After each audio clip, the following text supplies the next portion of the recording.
What's up, guys? Welcome to another episode of Real Estate Podcast, episode 142. I'm here with Griffin. I'm here with Trev. And we're floating around Neptune for some fucking reason with Adam. That's what I'm talking about. Do y'all remember a few nights ago when I said there's a scene in this movie that's like just it's ridiculous? Yes. Do you know what I was talking about? I think you have to be a little more specific. This movie's got a lot of really ridiculous moments. Listen. A lot of unavoidable or like inconsistencies that normally we I feel like we'll overlook for the sake of a good film. Yeah. For the sake of the twist, which it didn't have. Yeah. I kept thinking there's something at the end. They're coming in on something. I'm waiting for it. It's him. He's a baby. He's a star child. Well, it's like these guys started out with like, all right, man, we're gonna have a reason to save the world. Fucking reason in this plot. Let's make it a story about dads. Yeah. And let's spend like 45 fucking minutes having fever in space and forgetting about the saving the world thing, kind of. Yeah. Psych evaluation. About 45 minutes of psych evaluations. Yeah. It's like when you purchase something in a store that has a really nice packaging, probably the reason you bought it to begin with. You're like, man, this looks cool, looks well good on the shelf. And then you open it and like it's a figurine where the leg falls off. Yeah, I would agree with that. 110%. Well, the scene was when he grabbed that piece of metal and started floating through space and used it as a shield. You mean when he dark starred back to his fucking ship? Yeah, right. That was a little ridiculous, man. Yeah. Just a little bit. I was willing to forgive him for him climbing up on the side of this rocket when it was taking off. I was like, all right, maybe that could happen. Or how about before that when like he completely defies the way space works and he stops mid-space after letting his dad go and then course corrects to where he needs to go. He didn't keep going. No, like, yeah, and even too at the beginning, which I'm sure you can chalk it up to, well, they weren't really in space, they were in the outer atmosphere. When he just started dropping in space, I was like, ugh. Yeah. Space sand number one, there's no gravity. Well, so let's start from the top. So it starts with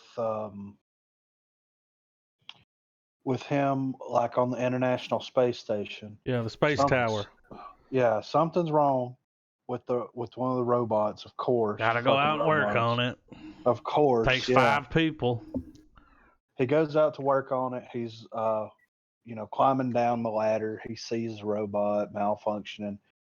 And then he like sees something crazy and he looks up and like there's like power surging all through this thing, and then it's like catching on fire.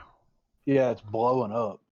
And like pieces of it are falling, people are falling to earth and all this stuff. And see, somebody watched that video of that Felix dude when he took that. Yeah, that's what it reminded me of, dude. Yeah, right. Was it Felix Baumgartner or something like that? Yeah. The Red Bull jump from the edge of the fucking space. Yeah. It seemed like somebody watched Interstellar and First Man and wanted to sandwich the two things. Like the main character that never loses his cool.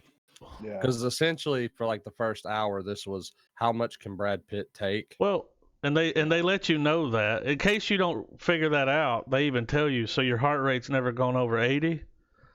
That is correct. You know? Yeah. Well, Daddy's not dead. Yeah. Like it, yeah, that gets thrown out the fucking window pretty quick. Yeah. Yeah. After that, he couldn't keep his cool. Once they had him on Mars, and he got a message when he finally broke from the script and was like, yo, and I get why he did it, because he's like, I gotta tell him stuff that only I would know. Yeah. Because he doesn't even know if this is me. Yeah. He doesn't know I'm an astronaut. Then it becomes that two-sided coin where he's doing that, but as well as like, I've got to have closure with my old man regardless of how this turns out, so I need to be there. If Daddy wasn't there, is not on the soundtrack for this movie, then I'm done. No, it wasn't. Daddy wasn't there. Daddy didn't want to be there. Really, Daddy liked work more. I mean, do you blame him though for what he was doing? He went crazy trying to find life. Yeah. Trying to find. He's like, and what I found is it's just us. Yeah. And he's like, yeah, but don't. And then Brad Pitt learns like, yeah, but that's important. Like, yeah. he got it, dude. He traveled a hell of a long way just to get a life lesson. Yeah. Well, and that's the thing. Like, here's the biggest problem that I had with the movie itself was it hints around to the idea of like him being abused as a child, and then his dad leaving him at a young age, and all this stuff. So in my mind, I'm like, well, fuck him. You know what I mean? Yeah. Like if he had this terrible relationship with his father, like they portrayed it before he got to him, then like I understand him going to Mars. I understand all this, but at the same time, I would have been like, well, dude, fuck it. Like, who gives a shit? He's either out there or he's not. Well, he definitely reached he made his choice. He's still a hero. Level. Yeah. You're still a hero. Like, everyone that meets you is like, your dad's goddamn hero, boy. Like, just live off that. Just. Yeah, I mean, let that be kind of your fuel. But like, I guess him being treated the way that he was growing up, and he says it in the movie, he compartmentalizes and he cuts everybody around him off. So he doesn't have any kind of attachment to any of these people. He's fucking dude from American Psycho. Well, a question that I've got, and maybe you guys can help me with it, because maybe it was something I just didn't pick up throughout the rest of the film. So the whole idea of a chain reaction of antimatter wiping out the solar system, that was all bullshit just to get him up there, right? The device was malfunctioning and he was trying to fix it. Like, they made it sound like he was doing it on purpose. Yeah. The whole movie, I'm like, oh, he's fucking on him. And then here's what I picked up. Remember when he went to the moon for the first time? And he's like, if my dad could see this shit, he'd be pissed. Like what we've turned space into. Yeah. We're ruining the planet, and now we're ruining the fucking moon. Well, I mean, yeah. And then to me, I was like, well, that's why he's doing this. Yeah. He's like, we got to fucking wipe this shit out. It's the only way to save it. That's what I thought. But no, the shit was just broke. And he's been working on it, trying to fix it. Yeah. Because his dad was like, I couldn't fix it. I don't know what to do, pretty much. Like, turn it the fuck off. Worst place to fucking have that kind of mistake for sure. Right. And this is one thing that I didn't pick up on, but maybe you guys did. Did they go out of our solar system, or did they just go to the edge of our solar system? They far enough that they docked on. Well, the furthest they could go was that they were on the orbit of Neptune. Yeah. Right. Far enough so nothing would affect the instruments, so they could get deep space readings. And that's why they went there. It was far enough to where the sun or anything else wouldn't fuck with the instruments, so they could get deep space, which he did. He collected a lot of data. But I mean, the universe is infinite, though, is it not? Yeah. To a degree. So that it still doesn't mean there's nothing out there. Exactly. That's the whole time I'm like, just because you flew the farthest that any human being has ever gone, and you took these detailed photos and sent these scans and these, received stuff, this, that, all this data, just because none of that shows up doesn't mean that on the other side of the universe, fucking fuck a billion miles away. Yeah. You know what I mean? Doesn't mean that there's not a planet of little feathered Indians running around. Yeah. You know what I'm saying? Well, that's the thing. I think it's the idea of the message that the universe is so big that we need to come to grips that, yes, other life may exist. And we don't even know where we're at in the universe. But it's so far away that we will never be able to interact with one another, albeit random signals that we pick up over a very long ass which period. We have. Yeah. I think that's the most we're ever going to get out of it, though. And that's enough for me. But if time is infinite, it'll happen at some point. Well, then you have to deal with all the physics of what could and can't, or what might and what might not happen. The idea of, Big Bang coming back to the Big Crunch, to the Big Bang again, and just how many times this could have How many times does it happen? Right. I mean, the signals that we received could have been 10 million years old. And there's a I mean, you know, I know we want to stick on topic with the movie, but there was a video that made a good argument for, you know, if we did happen to find a planet that may have like some ruins or something like that, that's actually bad news, because it would mean that they're gone somewhere, that there's another obstacle in our evolution as a species that they didn't get over. Yeah. And we're just at fault with it, you know, that we at least trying to figure out what could have happened. Either they blew themselves up, either they ran out of resources and died off. I mean, you know, the list is endless. Right.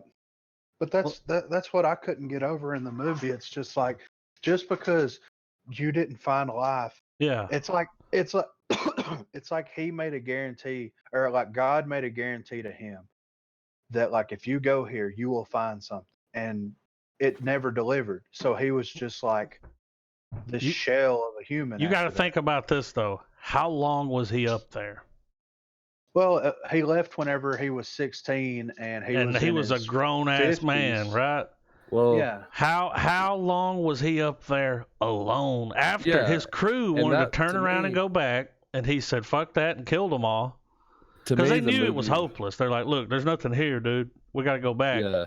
Well, like I was saying, to me, the movie also served as another one of those space films where, you know, can humans, are we really built to travel space? Not like that. As far as, well, on like a settler scouting type of scenario where we're not expanded there, but we're going to these places where there's nothing, or just being that far removed from the earth for so long, and the mental toll that it takes, because that was a big factor in the movie too. He was always giving mental evaluations. He was always in those rooms that were mood rooms. I remember them being called, where like they go in there and it's on Mars, you know, it shows seagulls, flowers, and ocean waves and shit. Yeah, things that keep so mental health in this movie's line of thinking played the biggest part of the whole thing. Remember when they first took off on that rocket and they all took a little mood pill, a Xanax? I mean, they all took a Xanax, and he put it in his pocket. Right. When he got there, I was thinking, give your dad that Xanax, dude, because he's going to flip out. He needs to visit Zanny the nanny. Here was my problem. Oh. I know what that's from. Whenever he got there, like, we're building up this whole time. This is like a 2 hour and 20-minute film, something like that.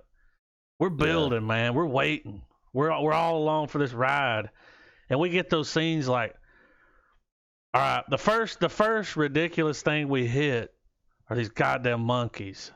Yeah. That shit was ridiculous, dude. When he was looking at that dude's body and that monkey peeped around his head and was like, Wah! I was like, oh, okay. Why is what's going on here? It's like, you damn dirty apes. Oh, yeah, and it broke into the helmet and was chewing that dude's face off. Done chewed his hand to bits. Chewed his fingers off. And he still took him back. I'm like, dude, he's dead.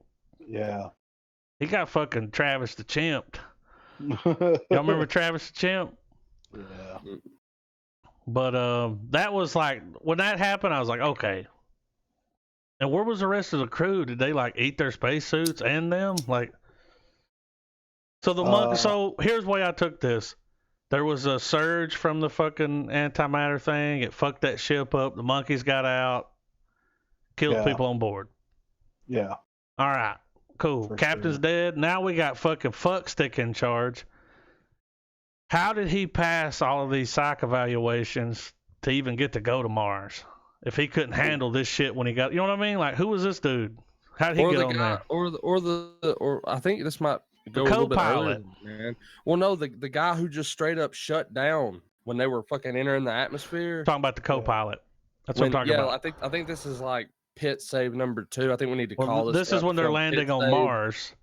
And the co-pilot, remember when he's sitting in the chair and he said, we're going to have to go on board the space station because they sent out a beacon. This is protocol. He's like, you going to come with me? And he said, and Brad Pitt goes off fucking, you know, American Psycho. He's like, he's scared.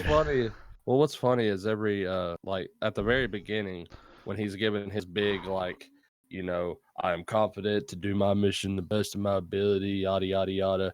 And he says, I will always think pragmatically. They made a point to have moments of pragmatism for that motherfucker by like him just like tossing the body, grabbing the gun, or fucking jumping on the ship, killing the people, regardless of how ethically fucked up that is. Yeah. You know, like it was. When that ship took off, the chick, she smacked the floor and killed her.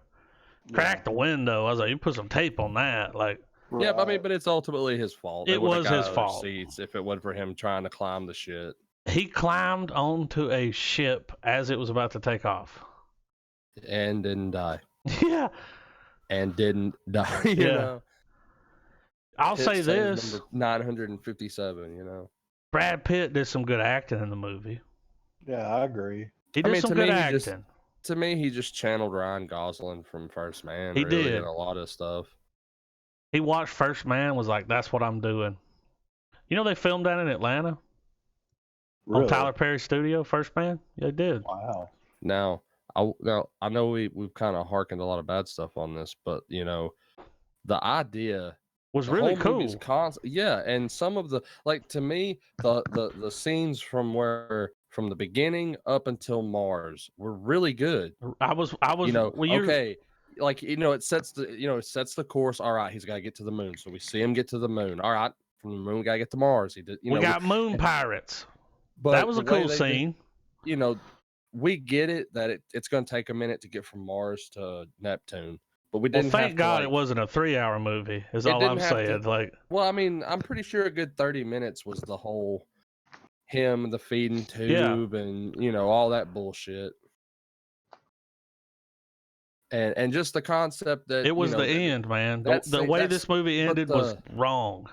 But the idea that we have a station docked in, you know, an orbit of one of our distant planets in our neighborhood, and that's where we're doing, you know, the search and all that stuff. I thought that was really awesome. That was a really cool idea. Well, I kept waiting for him to get there, and when he got there, I expected his dad to be like that dude. You remember the guy on the Abyss that was like, "We got to blow these motherfuckers up." Like he was. Yeah. I just expected that. When he got there, it was just a shell of a man. Like I also felt like Tommy Lee Jones shouldn't have been the dad. It should have been someone else. Well, when he got there, he's like, "You gonna take my dad back, Slick?" You know, like I don't know why, because he just doesn't seem like the type of actor to portray deep space man. This is what we're doing, you know. Look, man, I thought when he got there, I was like, he's gonna have to fight his dad. There's gonna be a fight, right? Because his dad's like got some evil plan where he's like, I gotta wipe these fuckers out because they're fucking. That's what the aliens want me to do. Yeah. But when he got there, it was like, I didn't find nothing, and this shit's broke. Yeah. And I'm like, that's it? Yeah. That's the end of this shit? Yeah, and the whole time I'm like, this is what I thought. I thought that they were going to pull some black hole tomfoolery. That it was him? It was him, and he was going up there to confront himself. And that did cross my mind. It crossed mine too. Well, because my thought was he blows it up, it creates a black hole, the ship for some reason stays there, and he's on the ship, and it's just a never-ending cycle. It's like it's repeating itself. Well, like in his mind, it's Inception. Not Inception. What was the other? What was the movie? The space movie. Nolan. Travis just said it a little bit ago. Interstellar. I was like, he's stuck in a loop. Yeah. And he's just thinking about the mission to come here. I thought, maybe he got there, it was empty, everybody was dead. Which would have been a better film. Way better, dude. Of us were like, okay, maybe it's going, like, we had hope that it was going to be something trippy. Yeah. In my heart, I knew it was going to be something trippy. Yeah, yeah. And then when it went off, I was like, and then he lands? And he's back? Yeah. And he's not going to jail? Okay. Yeah, and just the fact that, like, the whole time it has this really psychological evaluation of space and how it affects you and how you have to take all these tests and how you have to do all this stuff, and you see people's reaction to different things, and the world is in turmoil because they're fighting over different resources than we used to, this, that, and the other. Like, you see all this stuff happening, and then I'm like, okay, it's going to build up to something incredible. The ending of the movie is what made the movie fail. What fucked it? Yes. That's what fucked it. 100. I would have removed the monkey scene. Really? I would have pulled that out. I would have put some kind of thing where something's wrong with our ship. We got to go outside. Captain dies. Right. I would have done that. I didn't like the monkey thing. I was like, that's kind of. I mean, come on, dude. That's like. I liked it. I thought it was all right. I mean, dude. Well, Damn dirty apes. I think the monkey thing would have pulled off better had it been a better ending. No. Just that like.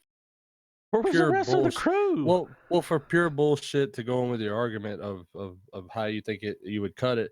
If I'd kept it in there, I would have been like, okay, they're docking on the animal experiment. You know, give some. They didn't even. Yeah, they just went on there like we don't even know what this is. Come across that, yeah. Which they did it with the idea that they're doing research. Clearly, they'd have animals up there too. That made sense, yeah.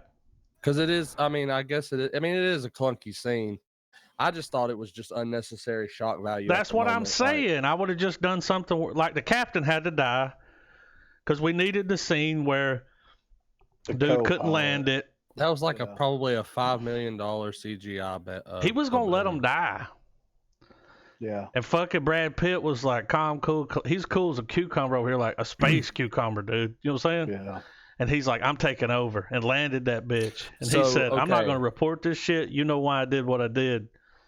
So, all right, let's fast forward to he comes out of orbit and he's in orbit with Neptune. How do y'all finish the movie? I like that loop thing, man, where he's already done this before. Yeah. That's perfect. I would have been all right with that. Well, there's a couple of ways. He shows up on the ship. And then is his dad there? Yes. They have to fight, right? Well, and there's a couple of ways. Either one way is they have this disagreement, the ship blows up, the black hole thing happens, and it's just a loop. Or show up, he has made contact with something, and it has fucking ruined his mind to the point where like he did go crazy. He did kill all these people. Well, I like the idea. His dad. Well, it would have been. Well, I would have taken. I would have taken the ladder, where he would have showed up, and he'd have confronted his father, and then realized like it's not his father. I'm on your side. It's something else that's like taking him over. Well, something of the degree of like I've been waiting for one of you to come here. Yeah. You don't need to leave. Like his dad talks to him like he doesn't know him. Make it ominous, make it vague, and be like, "Now you need to go, and so do I." And then he just fucking aneurysms and dies or some shit, you know? Starts foaming at the mouth. As he's getting in his ship, he sees a ship off on the other side of the planet fucking dart the fuck away. Make something it, like that. Keep it something. Yeah, I mean, it could that alone could be done a million times better, of course, but like just something of that nature. Yeah. I wish I could have read this. His dad is as dead as he assumed he was, but he had like whatever the alien or whatever could have, communicated through him, but like, this is the best way I could try to establish communication with your species is by harboring one of these or whatever. Whenever he first got into the station, all right, his pod won't dock. I'm like, God damn, he's got to get out. Right. Now, as soon as he got out, I'm like, he ain't getting back. Yeah. Oh, when he kicks his pod off and it just starts. He ain't getting back. I mean, you ain't even gonna tie that bitch up, dude. You ain't got a rope or something? You can't clip it? Rope it up like a horse. Dude, he went in there, and when he saw that Lifetime magazine, Are We Alone in the Universe? Or, is there life out there? And it said, yes, yes, yes. I was like, all right. I was rubbing my hands together, dude. Yeah. I was like, all right, here it comes. And it did not. I mean, dude, they fucked the end of this movie up. Bad. Real bad. You want me to tell you how bad? I probably didn't make a lot of money, I'm guessing. Well, the budget was between 80 to 100. You know damn well it was 100. They're just trying to make it sound better. Very expensive movie. Made 127.2. So it got its money back and some, but it did not make what it should have. And that's because people went and watched it and then told people, where you going? You going to the theater? Where you going to watch that new Brad Pitt movie? Don't watch that shit. Yeah. Wait for that to come out on fucking Netflix, because I will say this. Am I mad I watched it? No. Yeah, I'm not mad I watched it. I ain't mad at it. But the ending, man. Well, one thing that I did kind of find out was this movie has been in filmmaking limbo for a long time. It was a drawn. Just it was a drawn out sequel to Space Cowboys. So wonder what the original ending was supposed to be. Well, that's y'all the know thing. It was changed. That's the thing. The writer, director, or they were going back and forth with the studio about the way that the movie ended. Here we go. And I'm guessing. I'm just going to go out on a limb here. Yeah, This you'd is probably be right by saying that. But I'm thinking that they had, because the whole movie is it's very human. It's very introspective in a lot of ways, and I think and that kind of dark. Yes, and I think that they went a little left field with the ending. The lighthearted. And him coming studio, home. Yeah, and the studio was like, we can't do this. Dude, you don't come home from this mission. This is a mission you don't come home from. They could have had their profound little confrontation where they're deadlocked in the middle of space. Dad's telling him to let him go, and he doesn't, and they just both sit of them, and they just burn up in Neptune's atmosphere. I thought that was gonna happen, and that would have been a better ending. Yeah, that would have been a better ending. Yeah, I was like, all right, he's gonna fucking right here with his old man. He's like, nah, bitch, you ain't leaving me again. Or they could have pulled a page from The Mist, have it where as soon as he let his dad go and his dad goes off, or have him fall into the atmosphere and die. Have it where right after that the aliens show up, zap him in, and is like, "We're taking you home. Don't fucking come back." Now you're running the ship, right? Ooh, would have been good. Go kind of moonish. Yeah. Now you're running the ship. Yeah. Well, you ain't going home. And what about this though, real quick? Like, he hijacks this spacecraft, and then he has no contact with the outside world. He said, "I'm turning off comms, so I'm not detected." But let me ask you this: if someone would have realistically hijacked something of that magnitude, would ground control not have a failsafe to be able to Major Tom not send another rocket? You know, because you don't know what he's gonna do. It's like it's his dad, dude. Like he ain't gonna kill his dad. That's based from HQ. Yeah, or not even that. Like even that, or like what Adam said. Think about it. Like, all right, he's going fucking rogue. They've got this, and it's his dad on the they've got this nuke on the ship. They could have just either activated it or sent something up there to destroy it, and let that be that. And because it's so far removed from everything else, still would have been a better ending. But it still would have jeopardized the opening mission of the whole movie, and it was to make sure that station was deactivated. Yeah, and I don't think that's a good enough excuse. Let me ask y'all this. But it's the excuse that they're wanting us to work with. What if everything played out like it played out, but when the nuke goes off, kills him too? Would that have been better? Yeah, I mean anything. Or it destroys his ship because he can't go home. Well, remember he fucking he rode the wave, dude. He diehards off that thing, dude. Yeah. Let's talk. Are we not gonna mention Armageddon here and the fact that Liv Tyler was the love interest again in a goddamn space movie? That train wreck of a fucking apocalypse film altogether. Whenever they first show him like kissing on her and they're like rolling around the bed, I'm like, oh, it's her. Yeah. Well, it's 7 Degrees of Kevin Bacon when I see Liv Tyler. It cuts to Steven Tyler, cuts to Armageddon, cuts to that shitty fucking song that Aerosmith put out for Don't want to close my. They should have played that in this movie. It's on record. I don't know if it's just like the sadistic part of me. No, you've said it. But like, if you wanted to torture my ass, it would be to that will be your hell.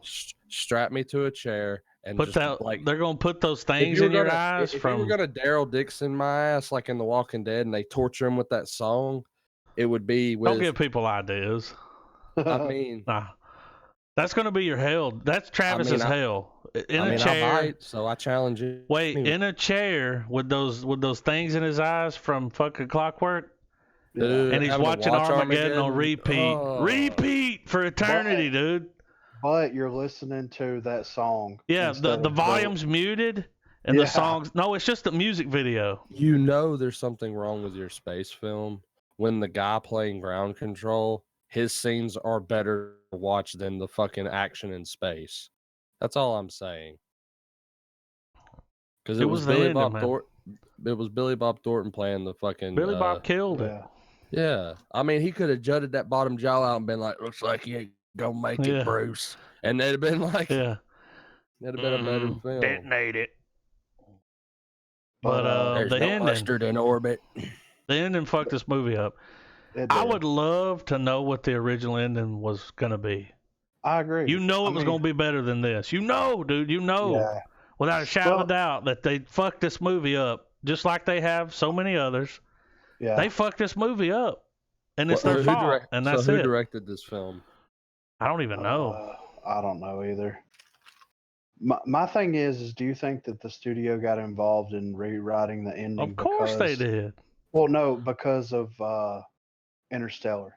Because if this movie was in limbo for so long, and Brad Pitt's always been attached to this project, do you think that because of the way that Interstellar went, the ending and kind of the status of it, because everybody talked about that movie when it came out, like, do you think that that was a bigger influence on them changing the ending altogether? Because I really think that movie would have been the contributing factor to causing it to change. Because think about it. This movie was directed by James Gray. Released the Gray cut. It was written by him and another guy. He does not have a lot of movies under his belt. Right. Never heard of any of these movies, and now he's working on another one. Well, he did We Own the Night, and that was a pretty acclaimed I see film. that. Yeah. That's good. Joaquin Phoenix. The Lost City of Z. Never heard of that. It's a Charlie Hunnam. It's a Robert Pattinson film too. Like, I see that. Yeah. Is that the follow up to World War Z? I think it is. 2016. No, it's a biographical adventure drama film based on the book of the same name. Yeah. Portrays real events surrounding the British explorer Percy Fawcett, who was sent to Brazil and made several attempts to find a supposed ancient lost city in the Amazon. In the 1920s. 6.6.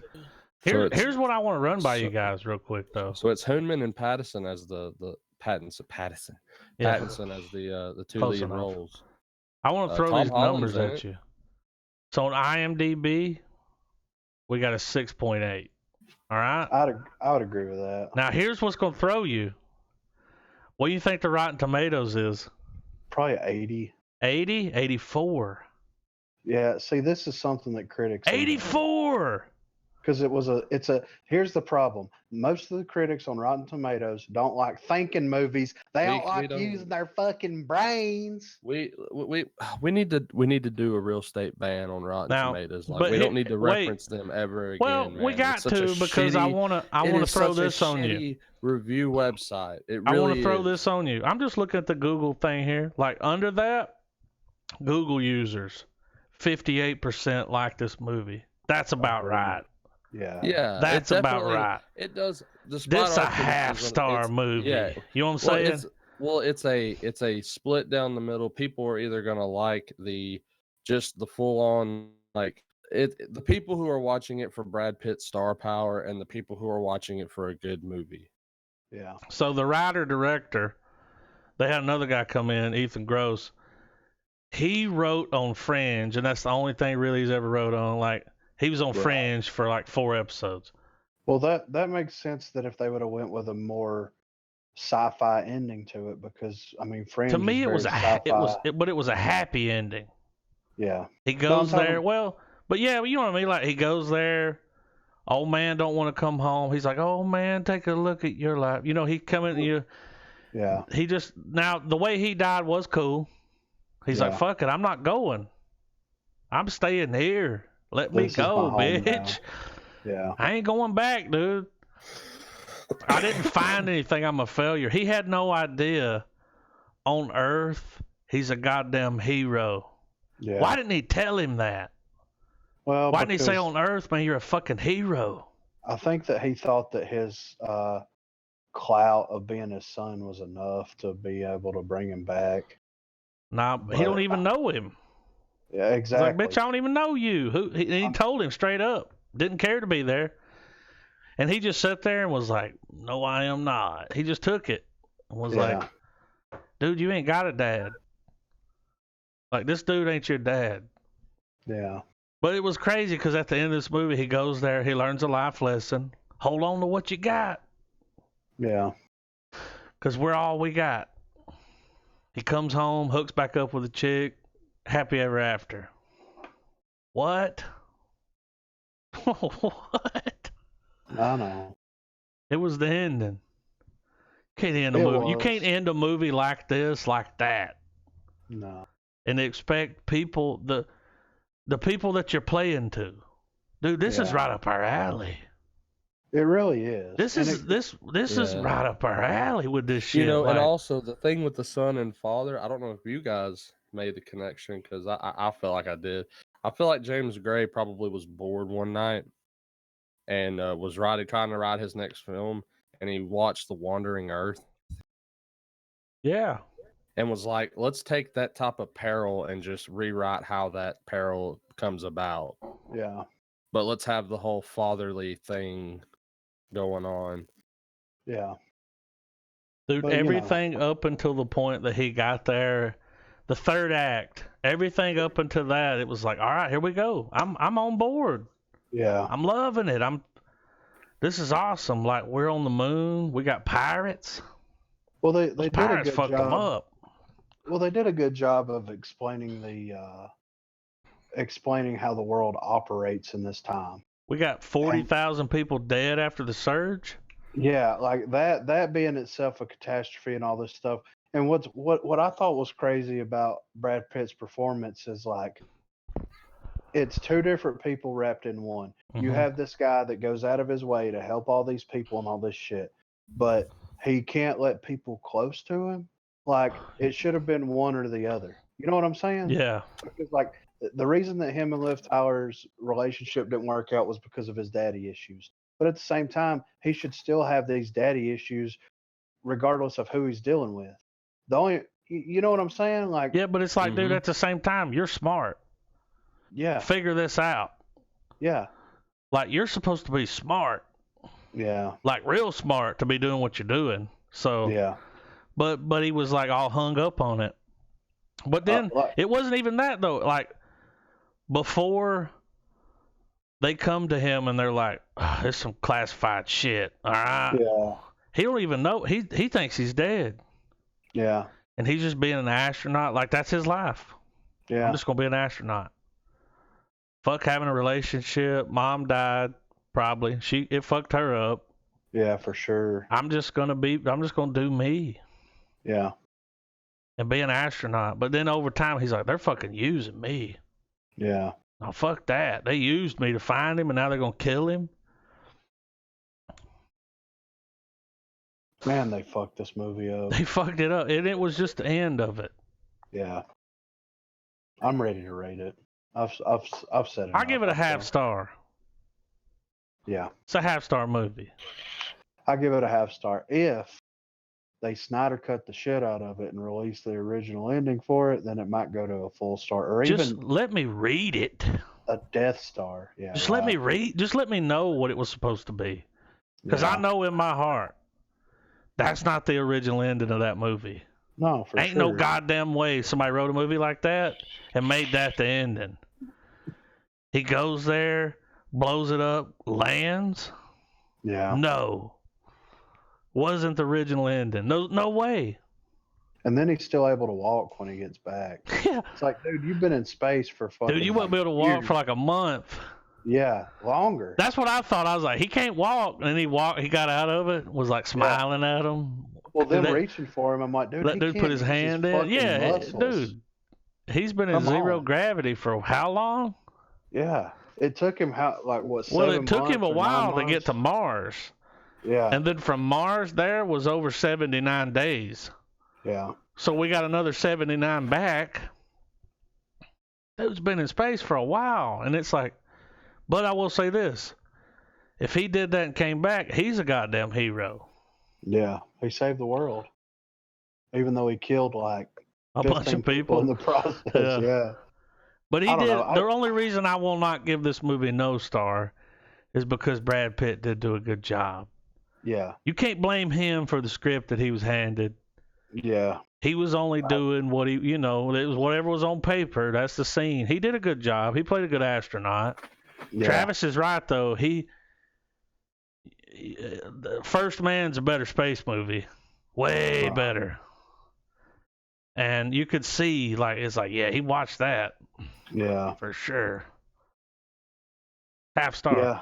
I'm gonna give it a half star as well. I just couldn't connect with his character. The ending was fucking awful. It was a jumbled mess of what could have been a really good thing. That was my problem with it. Like, in reality, this could have killed and been like, it could have been better than Interstellar. And because think about, well, it would have been different, but it could have been better in the way where it's like, okay, Interstellar's so big. It could have been and of grand. the same caliber and thus worthy of. It could have been on the same. Yeah, it could have been right up there with it. Yeah. Well, because this movie's more introspective, they could have kept that up, more psychological.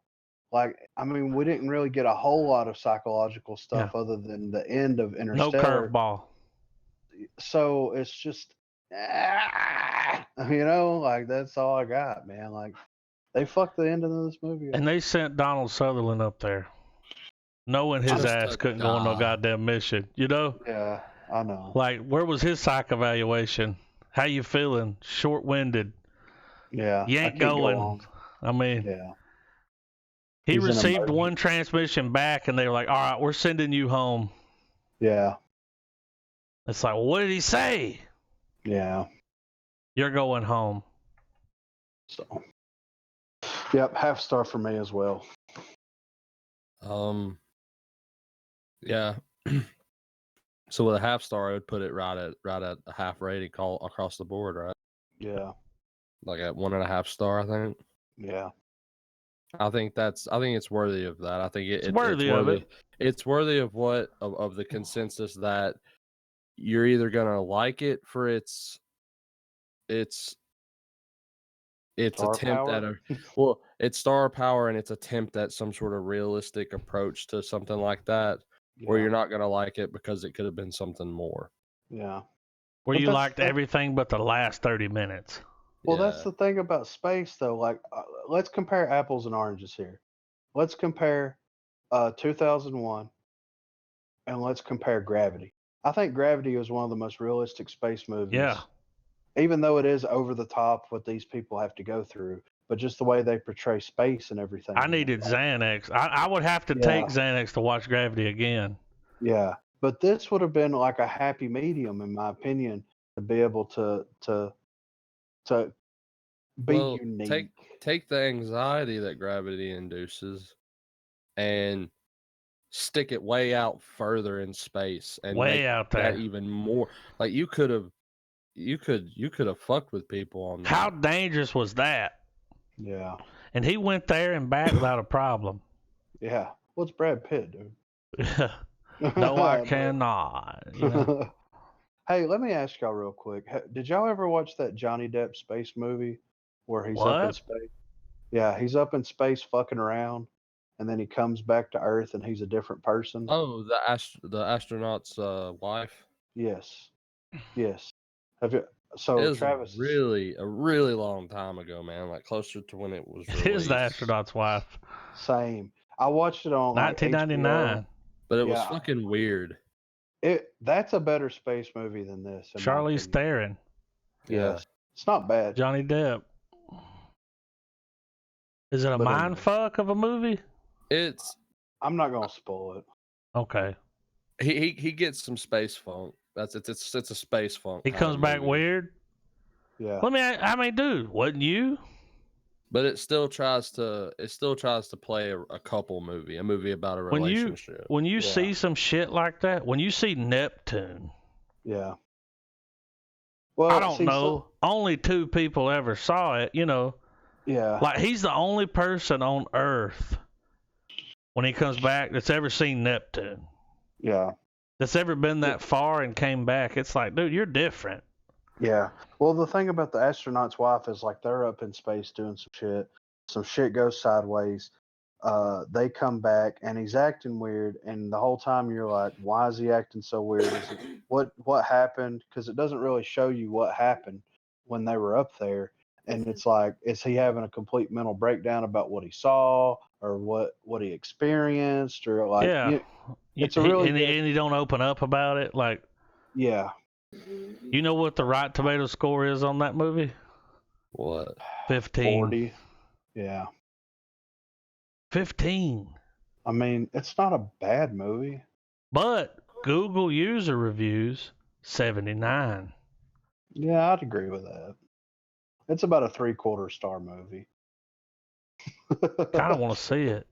It's what astronaut. Hey, its budget was 34 million and it made 19.6. That's a Johnny Depp, but it was an indie movie though. Y'all know that it's an indie movie.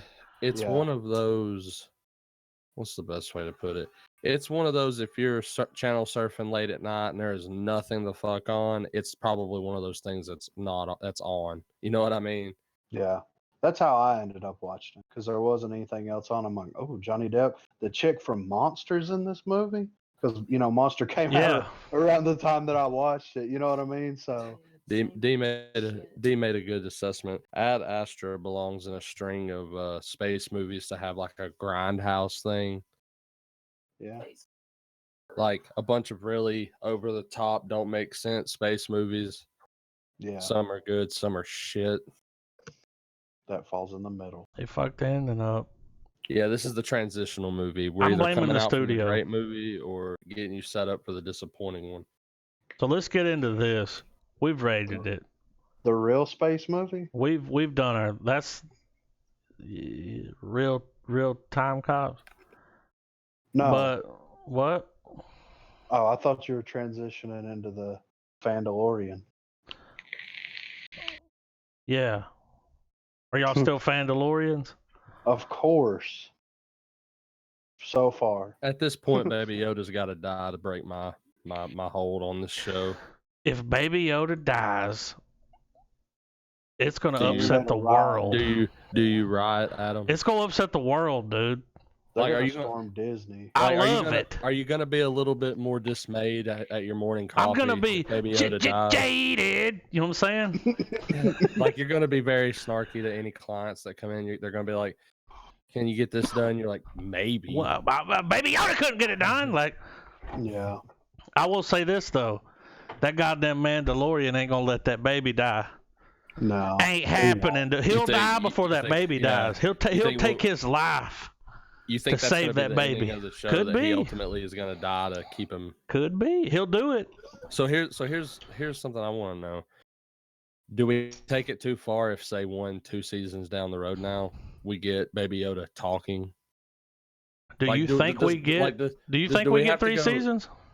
Oh, I say we get 5 at best. You think? I think we'll get 2 or 3 at most.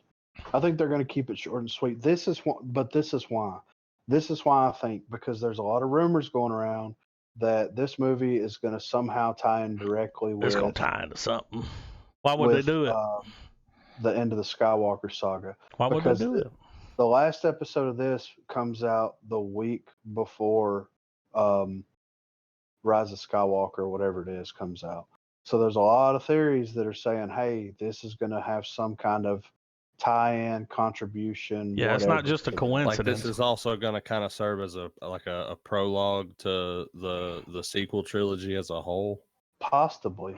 Or just a little nugget for somebody that watched it. Well, like Baby Yoda shows up when they're like, we're the Skywalkers now. We're not Jedi. Maybe not Baby Yoda, but like 15-year-old Yoda. Like teenager Yoda, where he's like... I think Kevin Smith low-key spoiled the movie by giving us his theory. What did he say? He essentially said that by the end of the film, the Jedi will be over with, but instead of Jedi, good-natured Force wielders are pretty much going to be called Skywalkers. I mean, that makes sense, though. Would you accept that ending? We have to. But would you want to? What I would want is for all the Force users to be dead that we know of, and then it just be this. I want that new. The it ain't over scene at the end where it's like, oh. Well, we've already got that with the kid from The Last Jedi. He pulls the broom. But I mean, but on a grander scale. Well, I mean, we can go grander later. Because if you kill all the people that know about this, let's say some massive explosion happens and it kills everybody. Mm-hmm. The New Order or whatever they're called, all of them are dead. Every one of them. Kylo's dead. Ray dead. Poe, all of them. Everybody's dead. What about BB-8? Well, Everybody. No, Everybody not BB-8. well, what about this?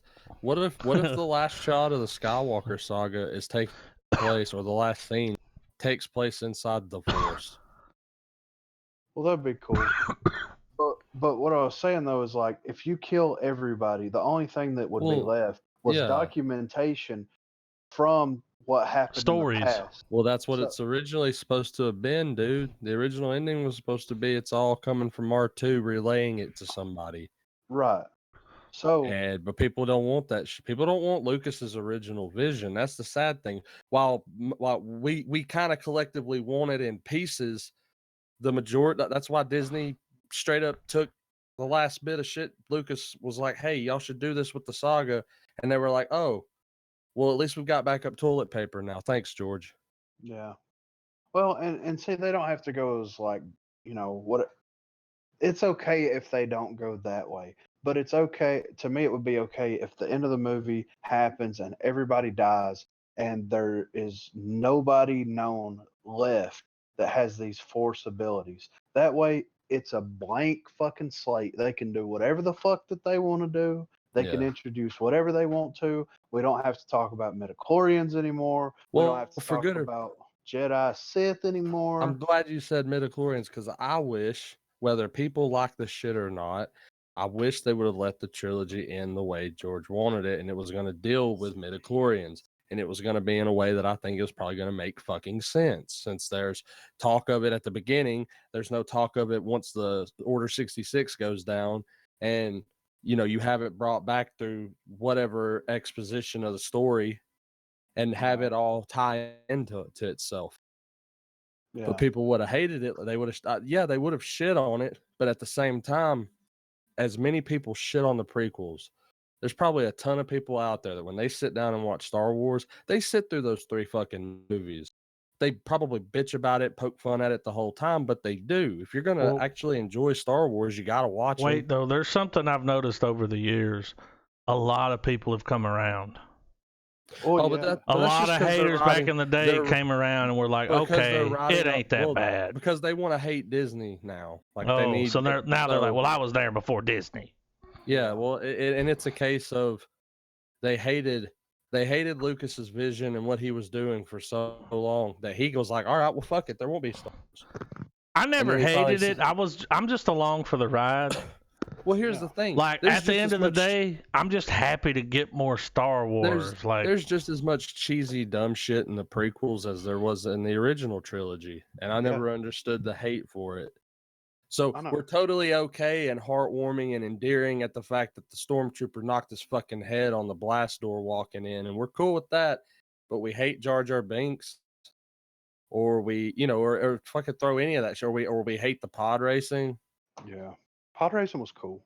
I thought it was too, but at the same time, I was a fucking kid that it was probably targeted toward. We were targeted. Well, but hasn't that been the goal with Star Wars since the original trilogy? George Lucas wanted a merchandising franchise, and that's what he got. And that's what the fuck Star Wars was. We just made it into something more because we liked it so much. He's still got a merchandising franchise because he still makes money off of every toy they sell. He makes all the money off the merchandise. And it's also why we're getting rid of so much stuff. It's why we have Baby Yoda now instead of some sort of constant return to Yoda or some shit like that. I feel like Disney is low-key slowly sliding all of the original stuff out. And there's stuff in? So they don't have to pay him shit. I thought he got money off of anything with the Star Wars name on it. Probably. I don't know, man. Probably, dude.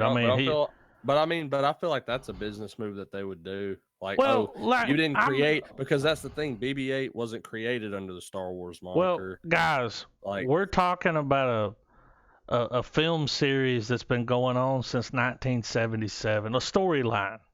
Yeah. I'm ready for that storyline to be over because I know that there's, with The Mandalorian, there's more. There's meat on the bone. Star Wars, implying more than one conflict. Yeah, so we can move on from fucking Luke and Leia. Well, I think that the Mandalorian in itself has proven everybody's point about that, where okay, we were all excited to watch The Force Awakens because we haven't had anything new Star Wars in how many years at that point? But now, whenever you're like, oh, okay, we got, you know, what's that movie? Rogue One. We got, oh, that's pretty interesting. That's kind of cool. Oh, we got this other movie. Oh, that's kind of cool. Oh, we got Solo. I don't really like that because it's not fucking Harrison Ford. Who gives a shit? I think The Mandalorian's like, fuck all that shit. We're going to put something in there that's familiar enough, along with something else that is familiar. We're going to clash them together, and we're going to roll with it. And like they're proving everybody's point. Like people, that the simplest formula is oftentimes the best. yeah. So just like you can take a story of some fucking nobody in the galaxy far, far away and just have good writing. I think it low key shows also that the Western formula still fucking works Holds to this up. day. Well, I don't think that'll ever. Because you strip away the sci-fi element, dude. This is a good Western. old-fashioned Western, man. Yeah. It's a sci-fi Western. They straight up Magnificent It's a Western. The last episode. Yeah. They did. I mean, I mean, you could pull a Western and probably tie it to the plot of every episode so far. Yeah. What's his name? Favreau did a good job. Well, he's the more swingers than guy, dude. He is more That's than just shown crazy. that he is a consistent and competent filmmaker and a nerd.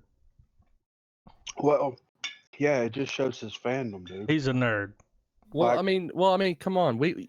I guarantee you, if any one of us popped in the first Iron Man right now, we could probably sit through all of it. I would watch it till the end, dude. Love it. I would watch it and fucking the second one. Love you know it. what I mean? Like, or hell, even though it's a bit of a it's steeped in way more Western tendencies, so it's got that bit of a slow build. But I could sit through Cowboys and Aliens if it was on. Ah, yeah. I loved it. Yeah. Didn't they have fucking James Bond in it? That had him. I liked it, man. Ford. Harrison Ford was the sheriff. I don't understand why it didn't play well, but I liked it. Like when it went off, I wasn't like, fuck that movie. It was a very over the top story, though. I mean, it made sense, but it was. I mean, for crying out loud, Adam, they were throwing dynamite at a fucking extraterrestrial ship. Dude. Word, dude. But it was, but you put that together, you know, like. But it was Cowboys versus Aliens. Yeah, they kept it. That's all they got. That's their best. They're like, what we gonna throw in? We ain't got noisy cricket. We throwing dynamite, bitch. The only thing they had working for them was the goddamn wrist cannon that old Bond was wearing. Yeah. Well, and they didn't bury the lead at all. It's right there in the title. Cowboys, Aliens. What do you expect? Yeah. And it's like, come on. State your business. You could have replaced Cowboys and Aliens and the top of Aliens, replace it with Predator, and it would have been a Western Predator movie.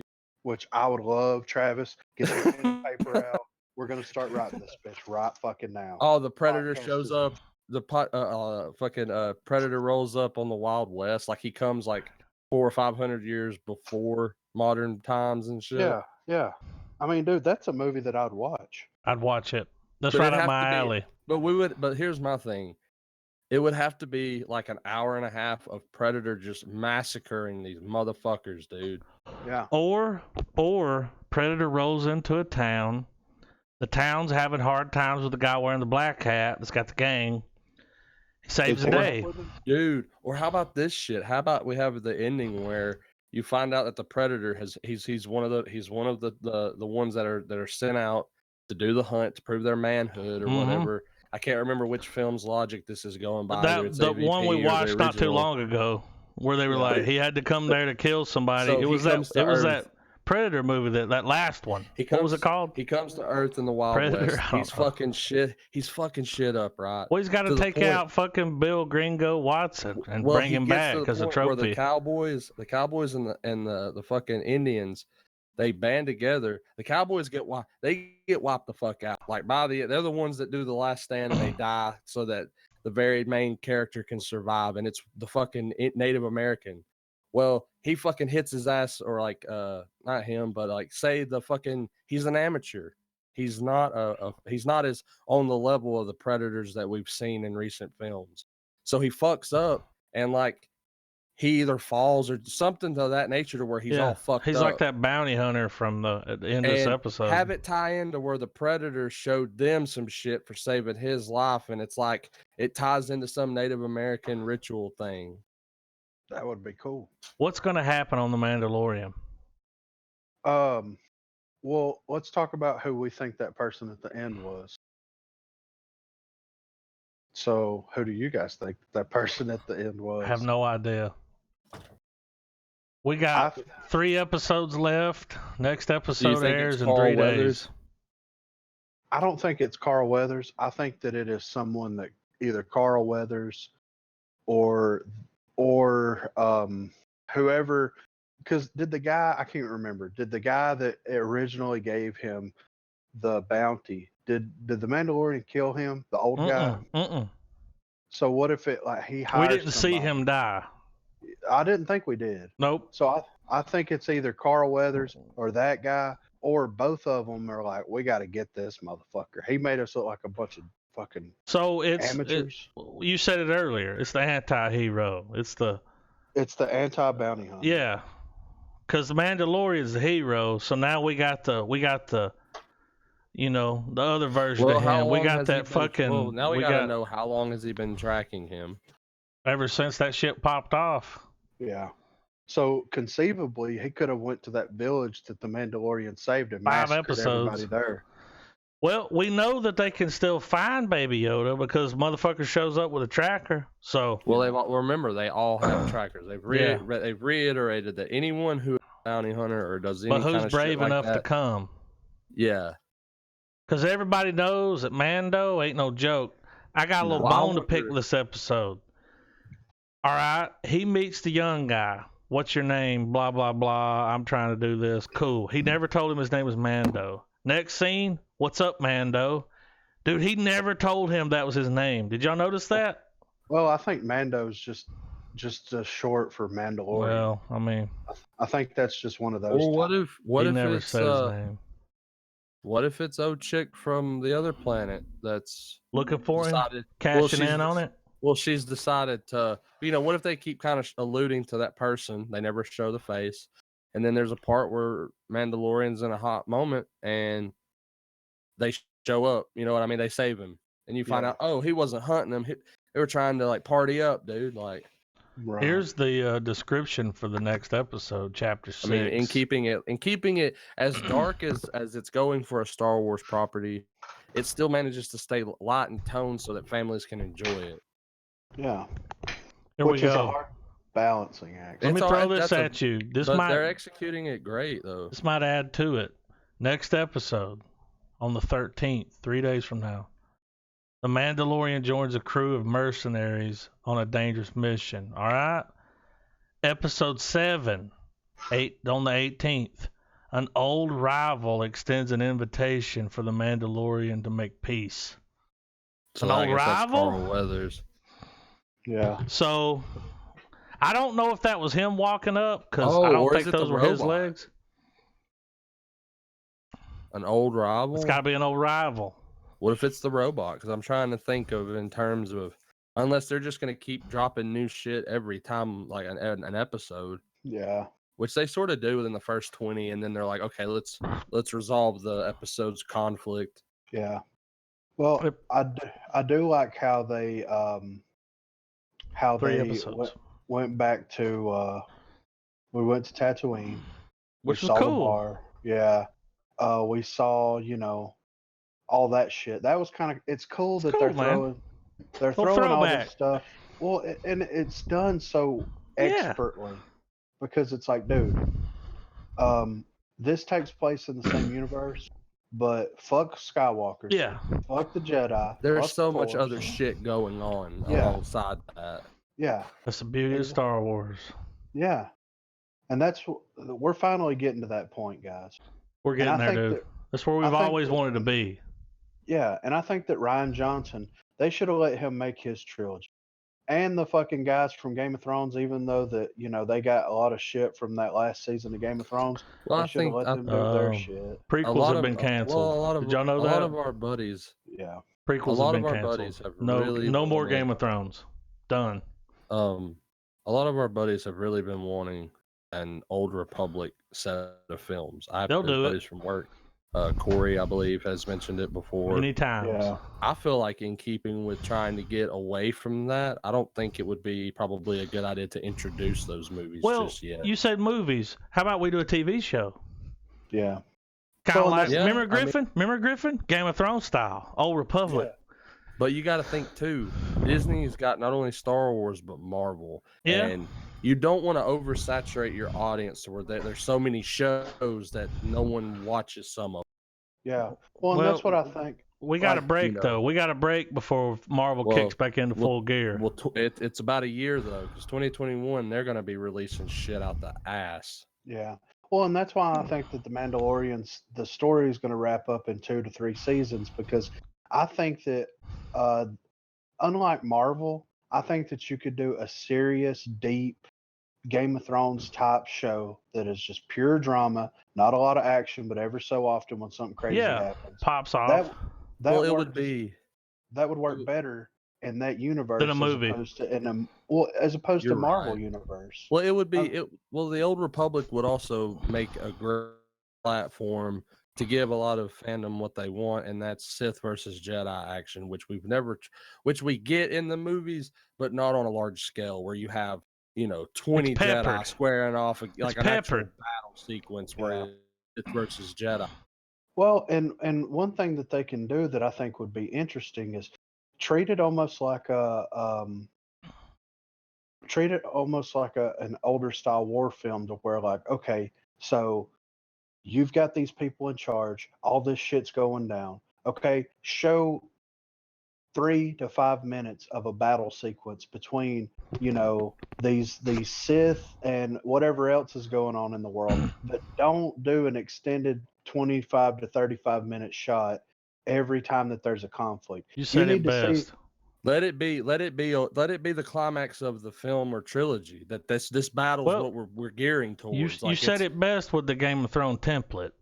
Yeah, we got that many times throughout. I mean, we can all agree last season was bad, but there were some good times. Yeah. I'm not gonna write that show off as shit. No. Because it's just like any show, Dexter, any show. Because the MMO, the Old Republic, I'm pretty sure y'all remember the cinematic. Yeah, it's the scene where Malik has walked into the council, and all these Jedi show up, and then that ship just crash lands in. The door opens on it, and you see nothing. And then just red sabers start going off like all fucking. Yep, they all fire up, and then they just storm in. Yeah, like there's something that's hype inducing about that, because it worked well at the end of Rogue One too, where we get the corridor scene where it's dark in the back, and then you just see Vader's saber light up. Yeah, and you hear the breather, and you're like, oh fuck, they're dead. These guys are fucked. But in a situation like that, less is more. I want to see if we're going to have Jedi and Sith, and that's going to be something that happens, and it's not something like The Mandalorian, less is more. And I also want to see, like, how does this society function, where you've got something like the Jedi that what are they talking about? What's happening? Well, the Jedi, I've always looked at it as basically a religion. So if you've got a separation between church and state, and they're just in there as somewhat advisors, then of course the political intrigue between the elected officials and the Jedi themselves is always going to be tense. You saw that in the prequels, right? You kind of saw a lot of that stuff. So I think that the idea of that happening is very interesting, along with they'll do it, man. How everything gears up. Well, there's already talks of it happening. The escalation, like to add on what Griffin's saying too, like those scenes, like you said, where it gets political intrigue, but it's political between these two powerful types of entities that could choke each other with mere thought, pretty much. Yeah. Well, and not only that, but think about it. Like as the Jedi, you have this specific like code that you live your life by, and like you're not supposed to let the politics of all these people. Well, you have to cloud your resist judgment. Well, like the Jedi code is pretty much just like I won't give in to temptation, like, on steroids. Yeah, I don't beat off. Yeah. And if I beat off, I use the Force. Yeah. Cut it out, Obi-Wan. You're a fucking incel. Yeah. So and that's and that's where a lot of that interest comes from me to like watching a series like that because like yeah, it's cool to see like the Jedi, the Sith, all that stuff. But what's even more interesting is how did this world operate before I want to know. Original series happened? Dude, I don't even care if it's like go Game of Thrones with it. We got people just talking. Yeah, that's planning, plotting, dude, plotting. Yeah. Yeah. And go I watch a whole season of plotting, and at the last episode, there's a battle. Every season, there's a battle. At the last step. Well, you know, like throughout the whole, throughout the episodes, have it where, you know, have the Jedi and Sith have those characters on screen all the time, but you know, make very, you know, make it constantly in the front of your mind that like they ain't broke loose yet. Like this had like there's a reason they're staying well reserved. Bad. And then when then have it to where when the final battle happens and we see everyone lightsaber the fuck up, it's like, oh shit, here we go. Yeah. Well, Corey said it one night when we were hanging out. There's already talks of this happening. Yeah. They've already talked about it, and of course they're going to do it. Yeah. Of course, and it's going to go straight to that streaming service. Which is the perfect place for it. It's perfect. It's got to be a TV show. Yeah. You can't do this with movies, man. It ain't enough time. Well, yeah, and because they could dry. Well, yeah, and because they could slam all this shit together that we've been talking about, but they've got to be able to write a story that is good enough that when these scenes, these ridiculous fight scenes with people with laser swords and fucking telekinesis, that when it happens, it makes sense and you give a shit. Let me get in there.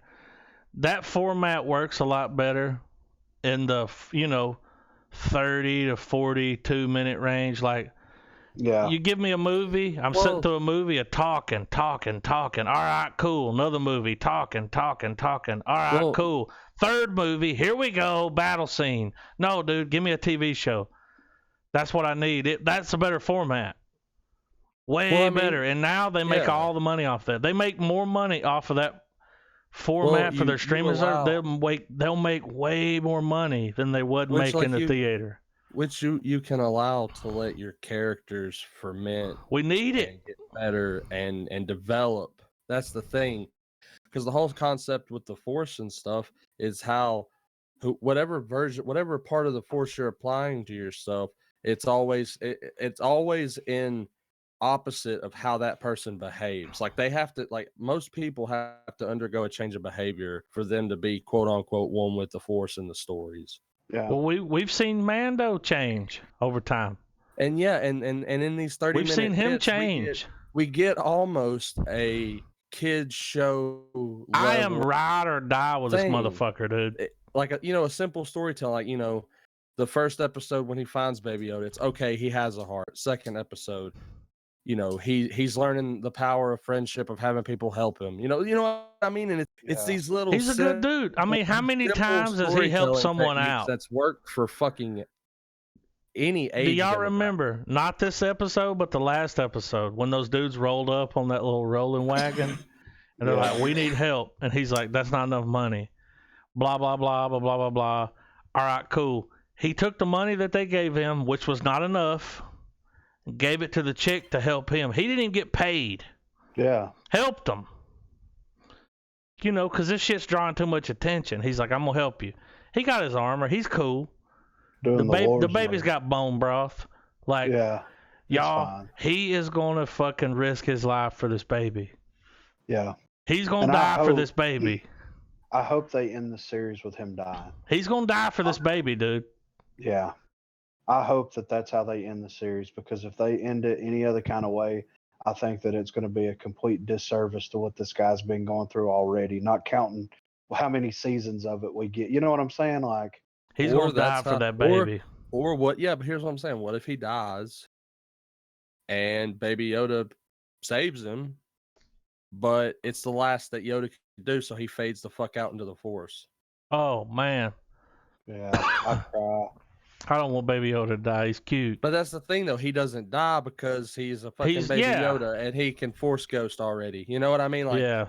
He'll die, and then he'll be like, "God damn, I failed my mission." And then Baby Yoda Force Ghost comes up and makes us all cry. I'm gonna like save you. Bitch. Yeah. You know but you're we're gonna like, cry. he ain't dead. He's in the next He's still phase. there. He's in the Force. He's you know? in the next step. Well, we got 3 episodes left in this season. Like Baby Yoda's Chapter 8 does not like... have a description, but that drops on the 27th of December. It's only 8 episodes. Wish they would have went 10. Don't know why they didn't, but okay. Maybe they were just trying it on. Well, you got to think before everyone was like, "Oh shit, Baby Yoda." When they're filming it, I wonder how many scenes they were like, "Man, ain't nobody gonna buy this." Well, look, like here's they're the holding thing. the fucking doll. I mean, not here's the thing. Not the toy, but they're holding the fucking vinyl pop, the pop figure. Here's the thing. They were like, "We're doing a Mandalorian series," and everybody's like, "Oh man, they're fucking that out the costume," you know, like. Yeah. Everybody loves what's his name? Boba Fett, everyone loves the costume. Yeah. That's what I was just like, he's the coolest looking motherfucker there. Like everybody loves Boba Fett. So they're doing a Mandalorian series. And now it's turned into fucking Baby Yoda series, dude. Like yeah. It's Baby Yoda. It's Baby Yoda and the Adventure Mandalorian. Yeah. I know. And him looking up at him with those big eyes, them big deer doe eyes. Like, can I fucking flip a button? Mm-hmm. You flip as many buttons as you want, you little cute ass motherfucker. Like, yeah. But Baby Yoda has proved though that like that ugly fucking thing can be loved by the Swamp world. Rat? Why can't any other ugly baby be loved? He brought the world together. He brought the world together. He brought the world together. They're on red carpet. Dude, they've been on red carpets asking people about Baby Yoda, and they're like, Baby Yoda. Like, we needed Baby Yoda. We throw Baby Yoda into Syria and Iran, and it just... Whoever's idea it was, they're like, all right, we're doing a Mandalorian. He's like, got an idea. Don't yell at me. I'm just trying it on. We fucking introduce a Baby Yoda. They're like, it'll never work. Yeah. And the Kathleen Kennedy was like, worked. Oh my God, yeah. Yes. Yeah. I love it. The series has been great. I'm still a fan of Kathleen Kennedy's getting a BAFTA award. I know what she is, and I know who she is, and I don't like her. She ain't sticking around. I give it a year. She's gone. Stepping down. Like, that's already 2021. Already? Yep. I said I give it a year. I didn't even know that. I give it a year, dude. She's gone. She ain't stepping down. They said, you got to leave. You had poor judgment. She's got to go. Ooh, what if we had a combined power of Abrams and Favreau as the Feige of Star Wars? What would those two talk about? What would that be? It would sound something like cue the Family Guy clip. It's the Robot Chicken episode where Boba Fett's like, back from the dead, bitches. Elion. I know y'all remember that. Elion. It was Walt Disney with a spider robot body. Elion. Elion. I can't believe they did that. But I can't wait for the next episode. Before we shift to trailers and movie drops on news, Friday. I want to throw. I feel like it's worthy, just a worthy mention. Y'all should watch Watchmen. I got it. Who watches the Watchmen? Travis watched it. Did they come in hard? That first episode, it came in. Have you watched more?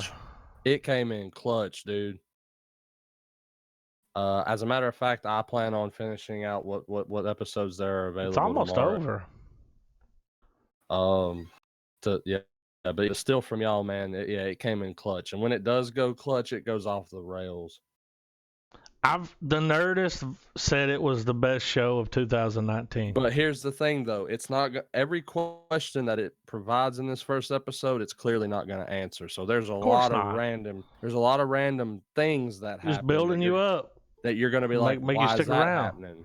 What the fuck is this? People who have maybe read the series.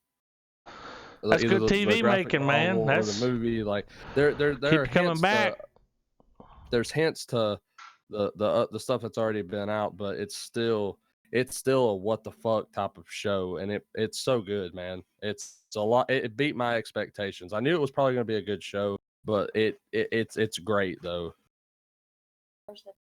Off the first episode. Yeah, Nerdist said it was the top episode, and they saw every episode, and they said it's the best show of 2019. In the first episode of Watchmen is like the ridiculous. Is it pushing 45 minutes? Is it close to an hour? Oh, it's a solid hour, dude. You get a lot, and you're left wanting more. Well, I know y'all haven't done it, but I did. I watched the last episode of Silicon Valley, and it was awesome. And I mean, they did what they did. You'll have to see it. I ain't gonna spoil nothing, but was it an ending you were satisfied with? I wasn't pissed when it went off. The show had to come to an end at some point, right? So what do you give the show? A star. A full-blown star. That's a great TV show. Yeah. And they did not ruin that season. Mike Judd, he didn't and he ended it. It needed to be ended because it just needed to go. It needed to go, man. It's done. We're done. Like, we can't do this forever, Right. And a good ending. Good writing. Loved it. Awesome. Watch it. Yeah. Hilarious. Funny. Well, do y'all want me to tell y'all what the Golden Globe nominations are? I saw them. Can we do movie news? Are we going to do movie news after that? Sure. Because we got movie news. Yeah, I'm cool with that. Well, I'm just going to hit a few. So for Best Film Drama, we got 1917, The Irishman, Joker, Marriage Story, and The Two Popes. The list ain't that long. You run through that whole list. I have seen Marriage Story. Why'd you watch that? No comment. I watched it with my wife. Yeah. Was it good? Was it worth a fuck? I finished it. Deidre, I'll put it this way: my wife went off into phone world. Yeah. Was Scarlett Johansson's performance worth a fucking Golden Globe award? Black Widow. Here's the thing. You sat through that movie, dude. It's good. It's really good acting. It is not my type of film, but it is really good acting in a story that's just super fucking annoying. Right. Here's the thing: if 1917 doesn't win Best Film, it's a sham. Have y'all seen The Irishman? I haven't even seen 1917, but just what I know about this film is that it deserves way more than any of these because it is what it is. Here's what I'm impressed with. The Joker? The Joker's in there, dude, for Best Film. Probably not going to win. The Irishman is definitely not going to win. Marriage Story will probably get it. Yeah. I've seen comments and I've seen I've seen people talking, and I'm thinking Marriage Story is going to get that. I haven't seen the Two Popes, but the trailer looked good. That's what I'm going to get to with Marriage Story. I didn't personally like it, but it's the type of movie that I see winning because those types of films usually win. Yeah. But it's nice that the Joker's in there. Yeah. I really want us to do 1917, guys. I think that as soon as it's out there, we're watching it. It's getting screener season, so I do not give two shits about ever watching The Irishman, but I watched it. I'll do it for the pod. I watched it. Didn't hate it. Long movie. Well, here's my thing. I feel like it's just a remake of Casino or Goodfellas. It's not though, because it's a different story. Well, it's another hitman recounting his life. It kinda, but it wasn't terrible, man. I watched it 1.5 times, and by that I mean I watched it, and then I watched the last half of it with someone that hadn't seen the last half, and I sat through the whole thing, dude. It's good acting. It's good. What do you guys what do you guys think about trying to watch Ford versus Ferrari? I've heard good things about it. Yeah. Well, it's got a good cast, you know. Let's see if it's in this lineup. Go ahead and run through the lineup, dude. It ain't that long. Go ahead and run through it. Best Actress in a Film Drama, Cynthia Erivo for Harriet, Scarlett Johansson for Marriage Story, Cerise Ronan for Little Women, Charlize Theron for Bombshell, and Renee Zellweger for Judy. I didn't know she was still making movies. She made a Judy Garland movie. Judy's this is supposed to be her comeback. Oh, yeah, I read an article good. on this, and it said that this was her. Like most articles were like, man, she's a revelation. And there's like a couple. Well, we watched the trailer. Like, man, do y'all remember? Fucking Renee Zellweger, you know? Yeah. With her raspy ass voice. Yeah. So Best Actor in a Film Drama, we got Christian Bale, Ford versus Ferrari, or Ford v Ferrari, Antonio Banderas for Pain and Glory, Adam Driver for Marriage Story, Joaquin Phoenix for Joker, and Jonathan Pryce for The Two Popes. I think Joaquin Phoenix deserves that. He's gonna get something. Yeah. At least as between Marriage Story and Joker, he outperformed Adam Driver and Johansson. Did he outperform Christian Bale? Because I've heard good things about that movie. Now and we don't know nothing on Two Popes. The trailer looked good. This next category, because I've got it pulled up now too, Griffin. This next category is best film fight. This is gonna be a dog fight right here. Best film, music, or comedy, Griff. Yeah. So we got Dolomite Is My Name, Jojo Rabbit, Knives Out, Once Upon a Time in Hollywood, and Rocket Man. Rocket Man. Like a fucking duke out. I haven't even seen Jojo or Knives Out, but I know that Jojo looks fucking hilarious. I've seen 3 of them. Dolomite, Once Upon a Time, and Rocket Man were all strong films. I'm going Rocket Man's got to win something. Now I've heard. But here's the thing. When you look at that list of movies, you saw the trailer for Jojo Rabbit, Knives Out, Once Upon a Time in Hollywood. Musical? Rocket Man's got to win on the musical category. It's really the only one that is a tried. It's got to win on the musical category, and if not, I mean, unless there are musical numbers in JoJo and Knives that we have not seen, which I don't think there probably is. I mean, Rocket Man is a musical. Yeah, I mean it's fucking Elton John. It's got to win something. It's the great. If that movie doesn't win something, I'm done with them. I think it'll win. It will. It's got to win on that. I personally would like to rather see Once Upon a Time, and I haven't even seen it, but for some reason I have a strong support for Jojo Rabbit. What I've seen of the trailers. Well, we all love the director. Yeah, it's by Taika Waititi, man. But so Best Actress in Film, Musical, or Comedy, we've got Ana de Armas and Knives Out, Aquafina. What? Farewell. Who's this motherfucker's name? Kate Blanchett for Where'd You Go? Barnadette. Beanie Feldstein. Do you know who that is?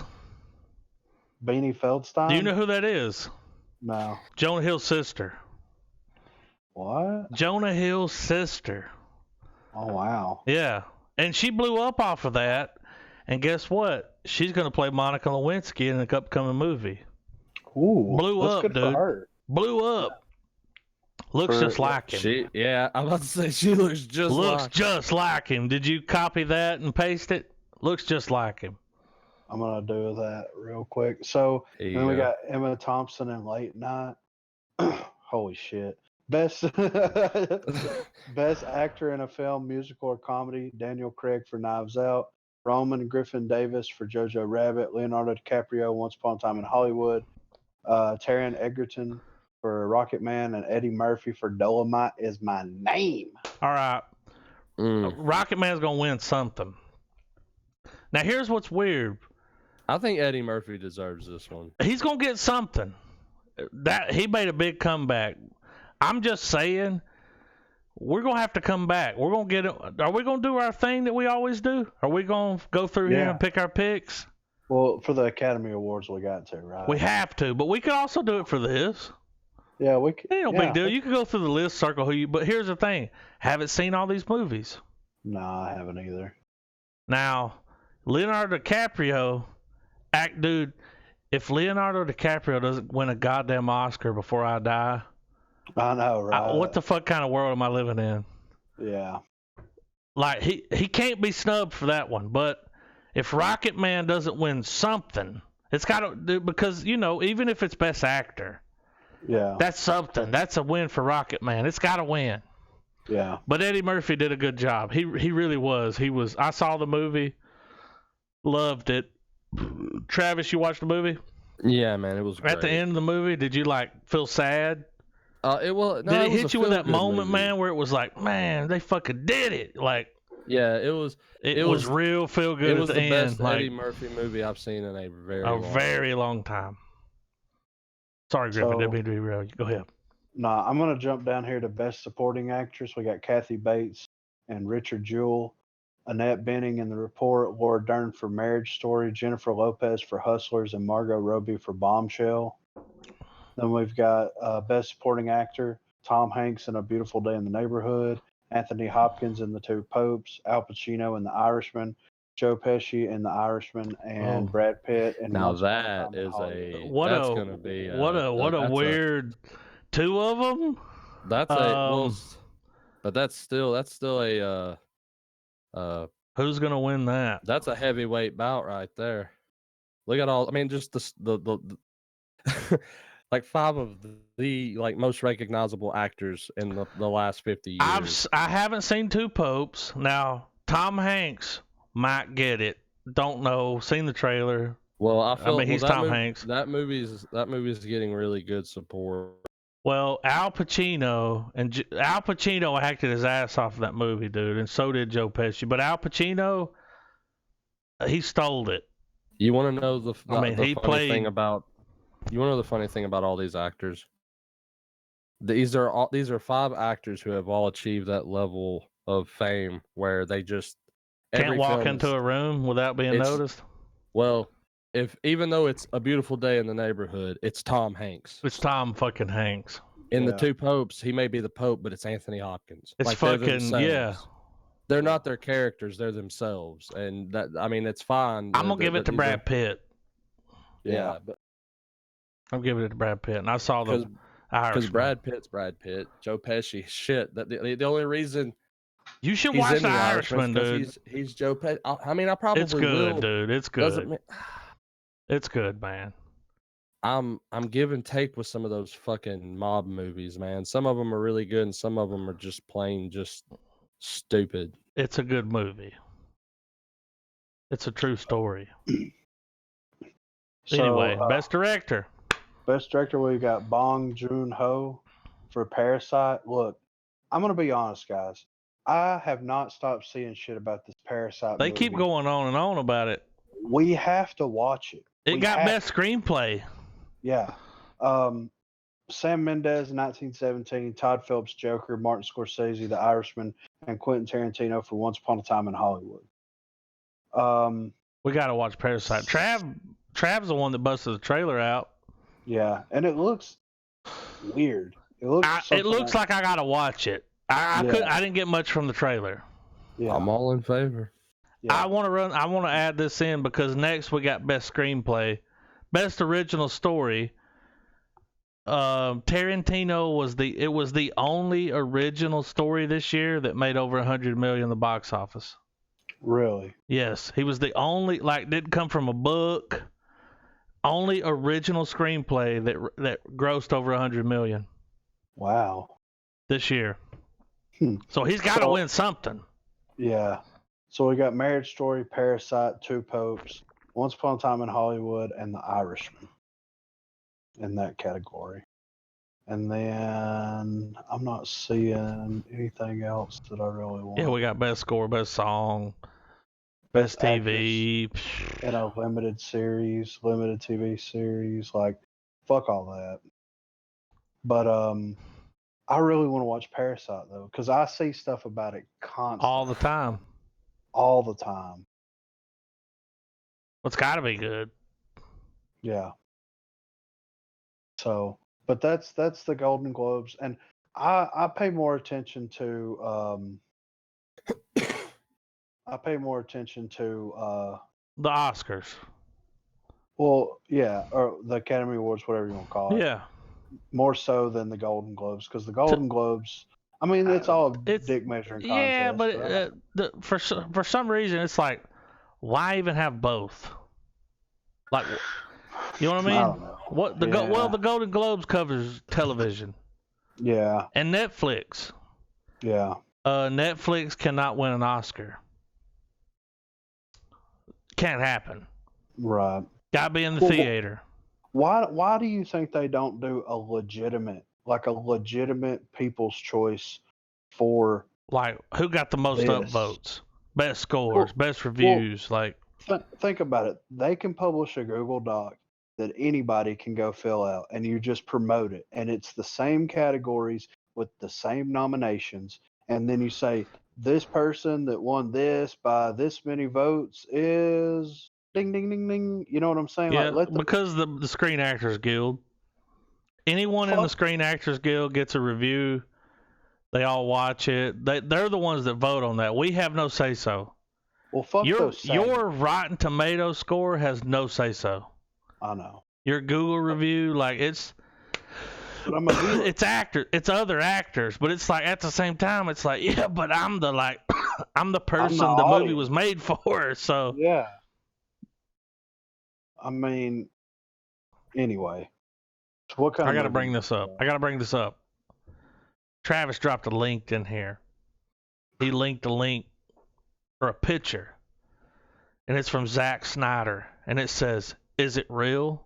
Does it exist? Of course it does." And it's the goddamn movie reels for Snyder Cut, dude. I mean, what do you think's gonna happen? It's gonna happen, dude. Why would he do that? Why would he do it? And here's a bit of info that the article on it broke down. It said it had up there. It has the number 214 in an area that's supposed to indicate the runtime, putting it at a 3.5 hour cut of the movie. Yeah, which is what it needs. Yeah. Well, and my thing too is like this Snyder Cut shit. Like since Comic-Con, they had that banner up in Comic-Con about the Snyder Cut, right? What? Yeah, somebody bought this huge ass banner that you saw walking in that says "Release the Snyder Cut." And you know, and with this picture, man, it's like this confirms this is empirical evidence that the movie clearly exists. So put it the fuck out. Well, this is what I think they're doing. Like, look at all the. They're teasing it, dude. In the last 3 months, look at all the. They're teasing it, dude. Yeah. So there's no reason for them not to do that. No, they're gonna do it. Yeah. They're just teasing it. And maybe WB is developing their own streaming service we don't know about, and they are going to drop that. Just to get that everybody else subscribe. Well, I will watch a goddamn near 4 hour cut of that movie. I'll watch a 4 hour cut of that movie. If it's as fucking different as every article we've read in the past couple of years has confirmed it to be, I will gladly sit through a better version of that movie. Well, it's longer than the one they released, right? Oh yeah, like an hour and a half. Yeah. So we're getting it. Dude, there's no way he would do that. He knows something. Yeah. They're teasing it, man. They're like, you can't get away from the internet. No. We're getting it. Yeah. So or else. That's some exciting stuff. I mean, really, I think that WB's got some slippery shit up their sleeves, and we're not going to know anything about it until probably after Christmas, I would say. Next year. I think that WB is at least smart enough to use this whole marketing ploy that they're not even doing. They're not even doing the marketing. Yeah. Look at all the people that are writing articles. We are doing the marketing. Yes, the fans are doing the marketing for them. So think of how much money if they choose to not put this shit out. 500 million. 600 million. If they don't put it out on DVD, if they don't release it in theaters, they would make probably 10 times more money if they got everybody to pay a $10 subscription to the service. They've double dipped. Yeah, because they released a movie and we all watched it. Everyone, it made a shit ton of money. I chose Justice League over fucking Thor Ragnarok as which was my a better movie experience, which a goddamn awful mistake. Yeah. Had I known that Justice League had been what it was, I would have went to the I would have spent my money on Thor. Who was the guy they brought in to work on that movie? What's his name? Joss Whedon. Is that the downfall of him? Is that his downfall? Y'all don't think so? He's Come not on, man. Well, think about it. He hasn't really put anything out in a. Well, yeah, but he came in and reshot that movie, and it was like, dude, this ain't your vision. No, he's the savior vision. Of Justice his League. Vision. Who is? That's what Joss Whedon is to everybody. He's the savior of Justice League. So it's not going to tarnish his reputation at all, because he's the guy that when all hope was lost, that they brought in released to fix it. Yeah. So he is the savior. It was either we're releasing it or we're not. Yeah. So he came in and said, "All right, I'll do what you want me to do." Yeah. And get paid. But that wasn't his vision. No. You can't bring dude. I can't write a song. And 3 minutes into the song, you bring someone in, and they fuck my song up. Yeah. I'm like, I had a vision, bitch. Yeah. You fucked my song up. You changed everything. Yeah. So he's the fall guy. They try to blame it on him. They're like, we're gonna bring you in. You're gonna reshoot some stuff. You know, you're gonna do what we want you to do. Well, you're gonna get a good paycheck. Snyder's been the fall guy since Man of Steel came out. Loved it. Yeah, but he's been the fall guy since Man of Steel came out. Loved it. And Joss Whedon was the white knight that came in that saved the universe, that kept the movie on track and got it out. So what you're saying is because of Joss Whedon, we'll get our Snyder cut. We'll get it. Well, I think it should have had to be that way. It shouldn't have, but you know, DC's got a track record of fucking movies up. Suicide Squad, you know? Yeah. They got a track record here. Yeah, I agree. They came in. We don't like the way this movie's playing out. It's too dark. It's like, bitch, it's Batman. They should have let the movie come out as it was intended to be from Snyder and let this story conclude. Because he had a vision. He's a fan. Then reboot their DC universe. He had a vision. If Spider-Man can be rebooted 4 times in the last decades, fucking 5 years. Well, like goddamn. Well, 3 times, sorry, but you know. But yeah, and you're 100% right about that for sure. But it's like the studio fucked up. Well, the studio, yes, of course, did fuck up. But what's even crazier is that like they shot Justice League right after Batman v Superman, right? Like, yeah. It wasn't far. So that's what I'm saying. Like WB is the one that greenlit it, and they shot them back to back. And then all the backlash from Batman v Superman, because the studio wanted a shorter runtime of a movie. I guarantee you, if they would have released that original cut of Batman v, people wouldn't have bitched near as much. But that's beside the point. You need time. We need time to develop characters and shit. Well, I don't. That's the thing. They came out in the time that set the tone with that the Dark Knight set. Yeah. And people were constantly. There's so many times I've heard people bitching about the DC movies because they're too dark, but that's DC. And Justice League is what happens when you don't shut the fuck up. But that's DC. Because that's what it was. They bitched about the movies being dark for so long. They talked about a dark Superman story, a dark Batman story, and then and it just culminated to where Warner Brothers was like, "Man, we'll get rid of them."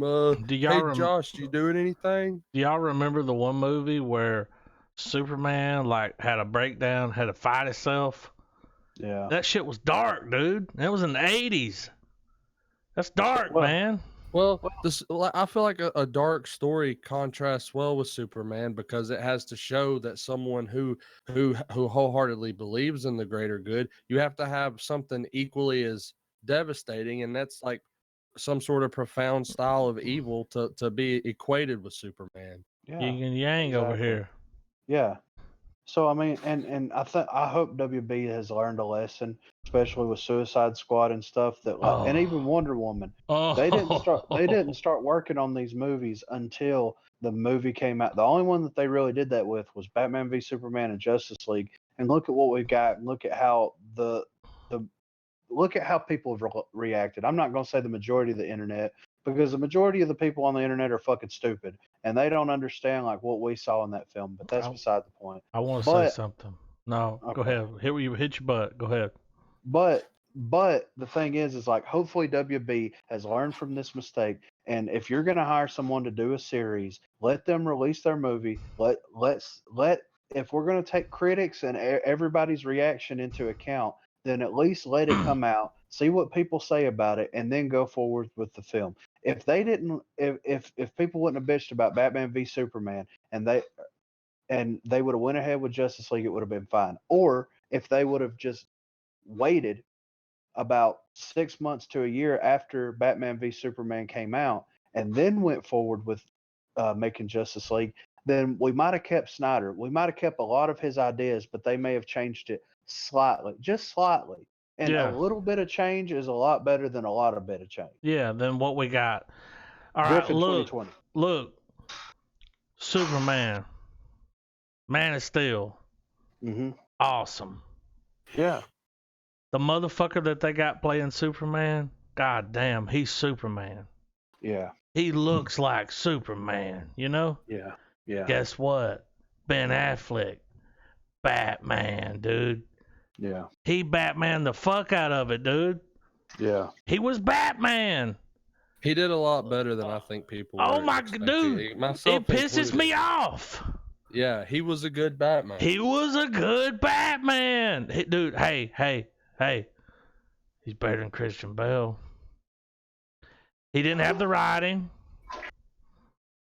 But could you imagine Batfleck? I mean, considering Christian Bale had 3 films to work with, Batman had better development in the Nolan films. Could you imagine Batfleck in that? Where that Batfleck coming in on them fucking, Nolan films, like just he was a good Batman. He looked like Batman. He acted like Batman. He was Batman, dude. Good Batman. He looked like a pit bull. Loved it. That Justice League movie is fucking garbage. I agree. I don't even like when I was watching it. I was like, is this a trailer for the real movie? Because it was short, sweet, and to the point, but it was like, where'd all the other scenes go? Like, they gotta stop. We gotta stop doing this. The studio has to step away. Yeah. When someone has a vision and you give them the go ahead to make a movie, you shouldn't be able to come in and say, fuck your movie. We're going to fuck it up. They're fucking shit up. I know. And Warner Brothers covered it up by at the end, still giving Snyder the director's credit. Yeah. That's what I'm saying. Joss Whedon is like what a shitty what a cop out. Yeah. Because Joss probably negotiated like, look, I'll try to make something out of this shit, but I'm not putting my fucking name on it. Well, he just came in and he's like, what do you want me to do? Well, it's a classic case of we're gonna try to do what we want with what we have, and if it don't work, well, it was Snyder's idea anyway. Yeah. So they just blame it on him. They blame it on Snyder. Blame it on Snyder. Don't have the same ring to it.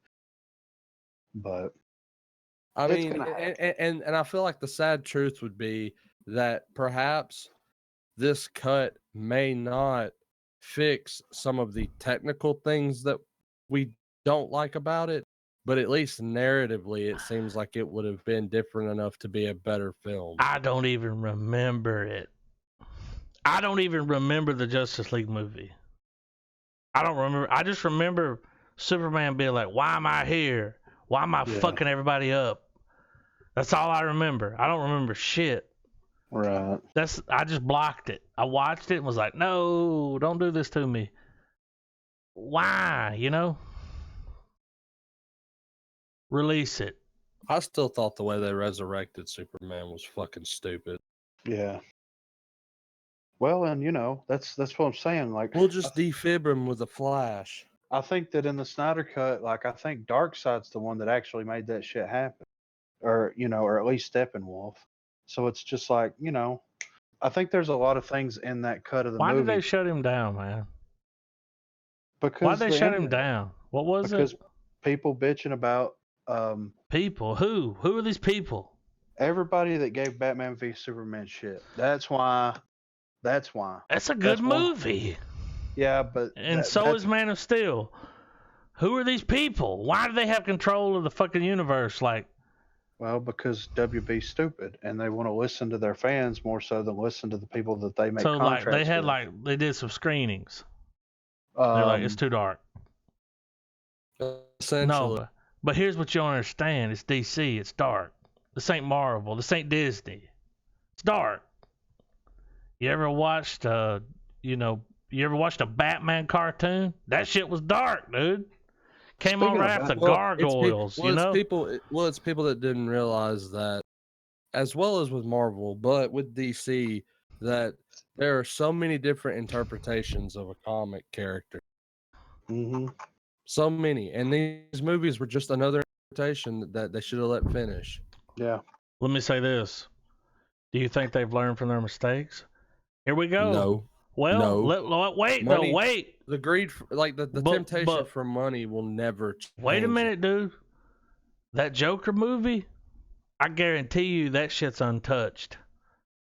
That's the movie that was meant to be released. That shit. They have no say-so in that. But the thing is, though, that's because Phillips and Phoenix fought for that.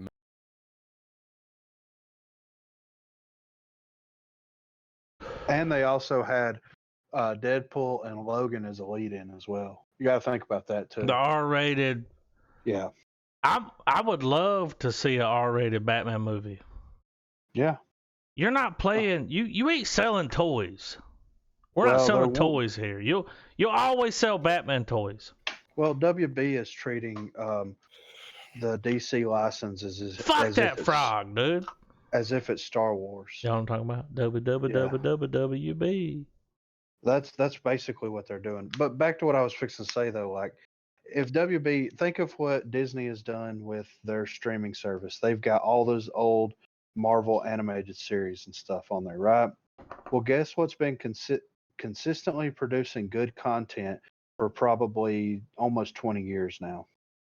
Animated DC series and film. The Batman series was great. And I've watched a lot of those animated come out in the past few years, and they're all really good. Yeah. See, and it was dark. Go. So why would you... I think WB would be stupid not to have their own streaming service that just for that content alone. Then you can put Flash on there. Then you can put Arrow on there. You can put all this DC. Stuff. Yeah, you can put all this stuff that Warner Brothers owns on there, and you don't have to put it on Hulu, and you don't have to put it on Netflix. You're making the money yourselves. And how do you sell it? You put the Snyder Cut on there. You put the Snyder Cut, dude. You open with it. Look what Disney did with Mandalorian. Because before Mandalorian was even a thing, that was their opening. That was their opening. Well, even before that, they're like, "Oh, we're gonna have Captain Marvel day one." Fuck Captain Marvel. Who gives a fuck? Yeah, nobody fucking gave a shit. The Mandalorian, which brought in every penny they made. Some shinfo about Captain Marvel. It is the top film of 2019 with the most mistakes. I believe it. Yeah. What's Captain Marvel again? That fucking Brie Larson bitch. Oh, that one. Okay. Well, the one with Stan Lee reading the script. Yeah, the one where she was like, "Fuck men and fuck." Yeah. People that want to be men because I'm a woman. They put No Doubt in the fight scenes, guys. Yeah. But I do like that No Doubt song on the real. What's the song? I'm just a girl. Oh, I remember. Best part of she put on her pilot jacket and the little black girl and the dude. My favorite part in that movie, and I didn't when know it was over. Yeah, well, besides that, it was as far as like, hey, we're gonna reference the '90s. Had to be when she's inside that Blockbuster. And it's playing Come As You Are. That was cool. Yeah. See, that was cool. Back when that song came out, like 96, 96, 97, I remember dancing around my room in my panties and bra and like, I'm just a girl, dude. He's just a griff. Yeah. So that's how, Well, I'm sure we'll get another Captain Marvel. We got some trailers. Will we? I mean, really? She ain't dead, is she? You don't think they're gonna milk that fucking bone? That movie's about as good as dead, though. Let me go wash my hands real quick before we get to wash your hands. I know you gotta wash them. Yeah. I don't think I know of many people that's gonna jump to Captain Marvel right when you start dropping MCU stuff. But they'll do another movie. Well, as the trailer list shows tonight, they'll clearly keep running on some star power. 'Cause I'm just a girl. I can't wait to hear Griffin's indifference when we watch the Wonder Woman trailer. I haven't seen it yet. All right, I'm ready. James Bond? I will say this. The only thing that saves the Wonder Woman trailer is the music. Is the song they chose. What's the music? There you go. Yeah. It's the music. Don't fucking manipulate me with music. Yeah. You know they do that shit in movies. You're like, I really hate this scene, but I really like this song. You'll watch this trailer and you'll be like, okay, like, because I feel like since it takes place with actors and actresses and stuff tethered to the Snyder universe, the part of you that wants to be happy tries to be happy, but then the title marker hits and you're like, the Wonder. Yeah. Fuck. Well, I'm interested. I haven't watched any of these trailers. You want to? I say we rock these front to back with the most recent, and then scrolling upward. So we ain't going James Bond. We're going down. Well, that way when you're doing your editing loop and it'll slide down.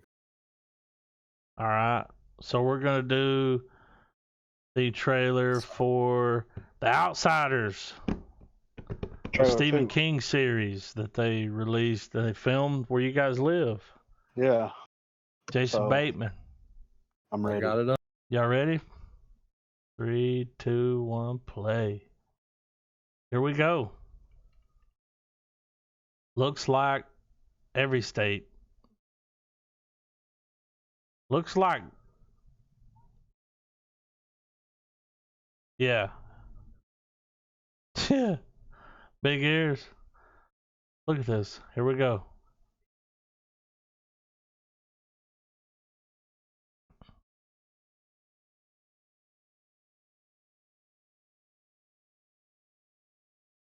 He does. Look at.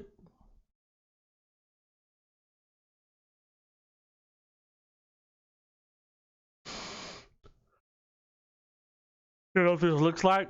True Detective.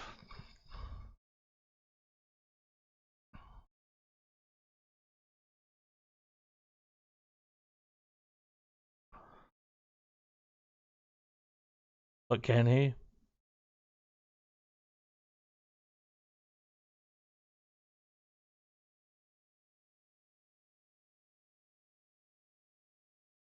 He looks like Jeffrey Epstein. I can't stop thinking about that now.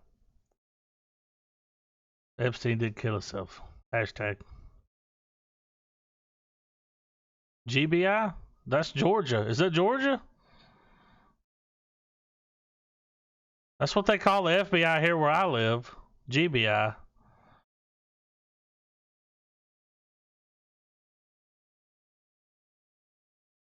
Yep, look at that.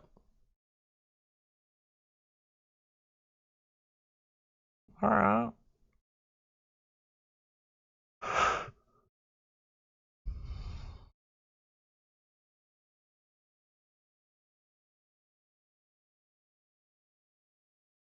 Looks good.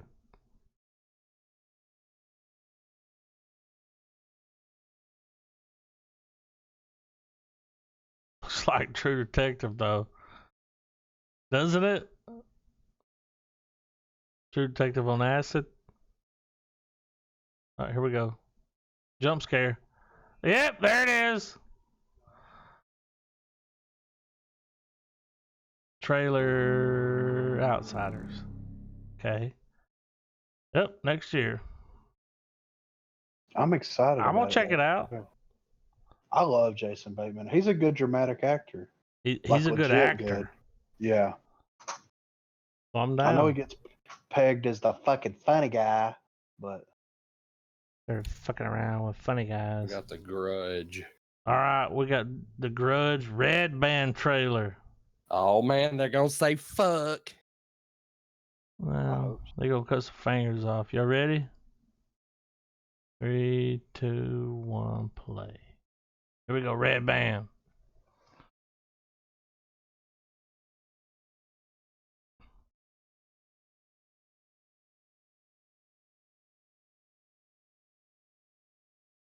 Ain't that creepy?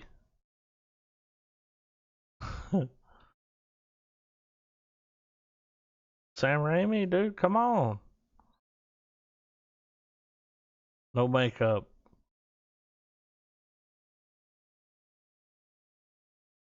Look here. It's a little bit creepy. I watched this. It's a little creepy. What's she doing? Y'all recognize her?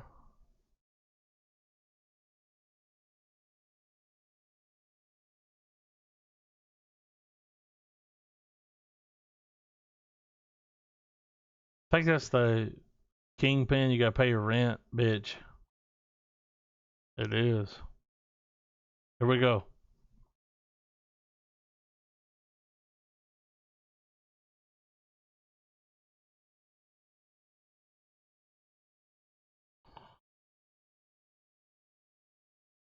Look how crazy this trailer is.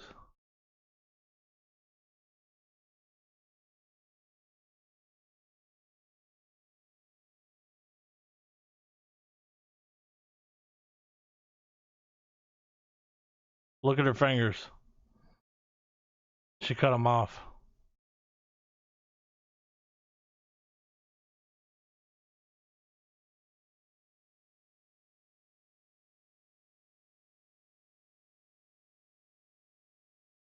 TV cut on. Dude, you don't run outside? I would have run outside. He got maggots on his face. Time to go.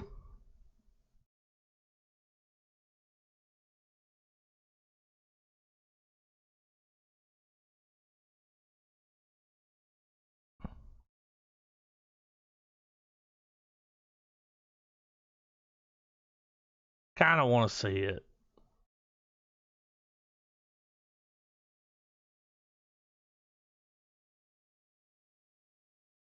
Look. He's like, where's White Castle? Yeah. Way better. That's why I posted it. That's why I posted it. Should have been the only trailer. Look at this. Oh! Alright. We're back. We're live. So kind of want to see it. Well, it looks like since we got the guys that produce like Evil Dead and all that stuff, Yeah. Sam Raimi, and they did Don't Breathe and stuff. It looks to me like instead of what the original Grudge was almost a straight shot for shot kind of adaptation of the Grudge, the Japanese version of it, more or less. It looks like they took the idea of the Grudge and they reworked it for Western audiences and added a little bit more gore into it, and we've got that, which is fine. Ain't nothing wrong with that. No, it's fine. Need more gore. Did y'all see her cutting her fingers off? Yeah, that was creepy. When I saw that trailer, I was like, okay. That trailer's better than the other one. Remember the other trailer we watched, the little teaser? Yeah, it was shit. Man. This trailer's better. That trailer made me kind of want to see it. Yeah. Like, I'm not going to go out of my way to watch it, but I'll watch it. Well, it looks like there's more going on than just a paranormal. More than meets the eye. Yeah, and that's enough to interest me into checking it out. So, I'm ready for next? Antlers. I do remember the kid. Yes, and I'm excited. The kid that was like, there's something in the door. Yeah. What is it? Antlers. Yeah. It's a fucking 7-point. Y'all ready?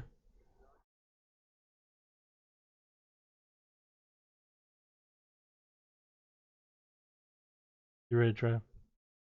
3, 2, 1, play. Here we go. Yeah.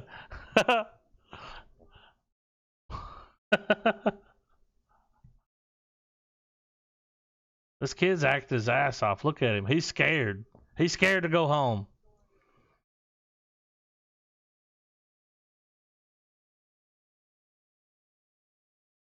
He just threw a fucking skunk up in there and ran out. Oh, it's her. You don't want me to tell a story. Oh, it's that guy. He's in the Irishman. Good for him. We found some antlers. Ooh. Could you imagine being a kid and living through that? He's good. He's got that stare. He's got that stare, man, that shit's happening.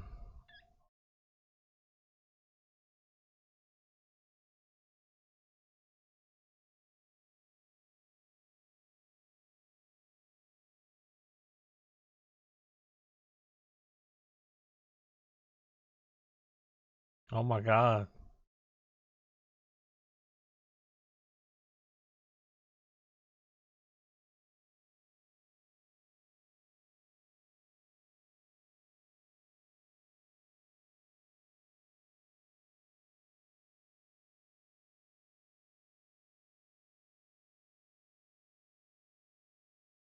Nah, leave him alone. Don't go to his house.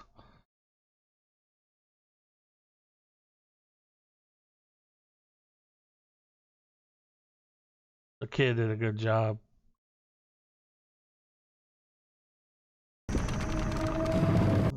kid did a good job. What's that? Rude. Yeah. Like, I'm really interested in checking that one out. I just want to see what's going on. Version of, you know, What's happening there? Some tomfoolery. Some free guy. Have y'all seen the trailer for this? No. Well, this is Ryan Reynolds' latest film. Right on. Y'all ready? Yeah. 3, 2, 1, play.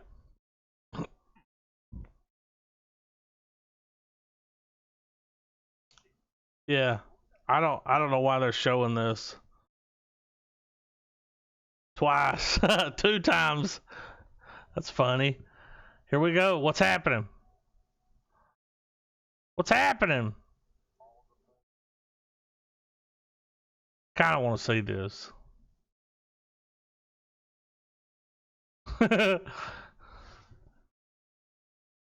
All the same suits. Look at him. He's ready to go. The world's freaking out around him. Did you hear the Wilhelm scream?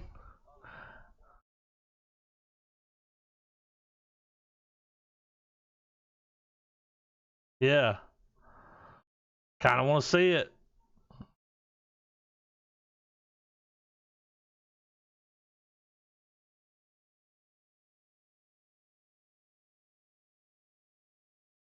Oh, that's so funny that you say that.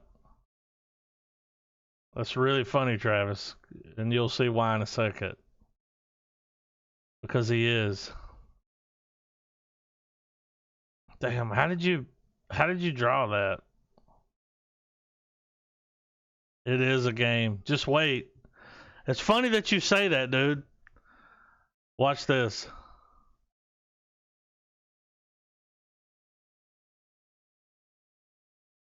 Right here. He's in the game. Not in the game. In the game. It's a game, dude. Look, you're right, Travis. He was. Damn, dude. Good fucking call, man. Look, it's a game. Look, pick up the health.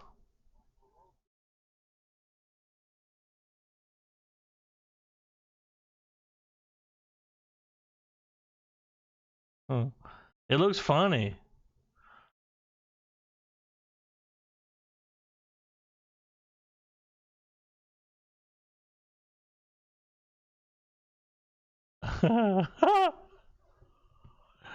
Looks hilarious.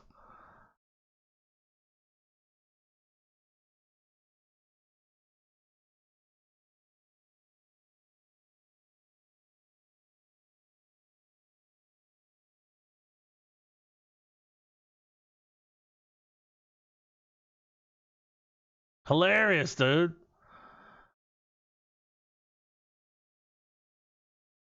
Good trailer.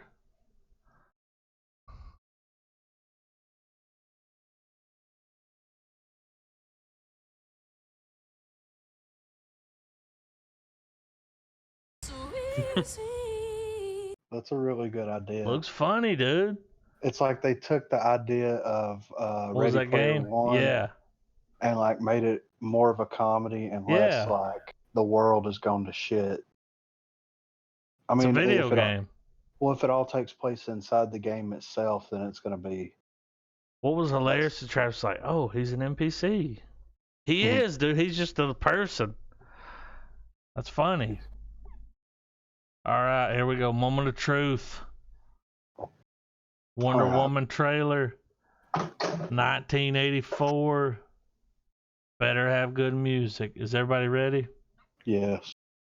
You ready, Trav? 3, 2, 1, play. Don't like it. No, I'm just kidding.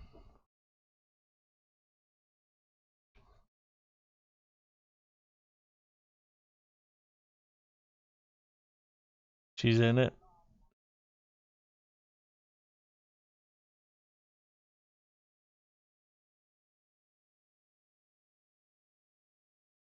I mean, the music. Oh, it's this song. How does it feel?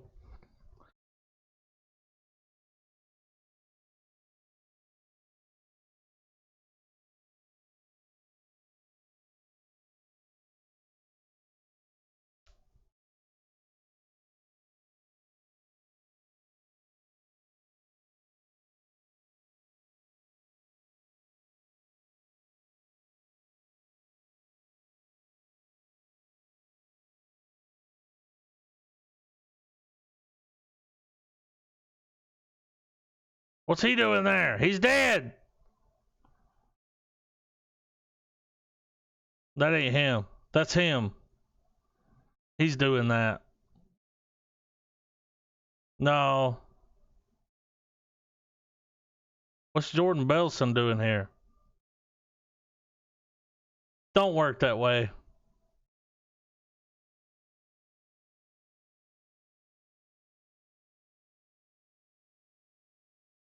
They're going to show more fireworks.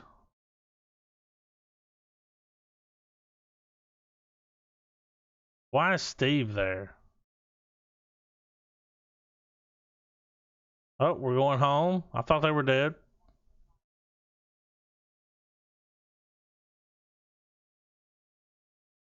He was like, what? You know?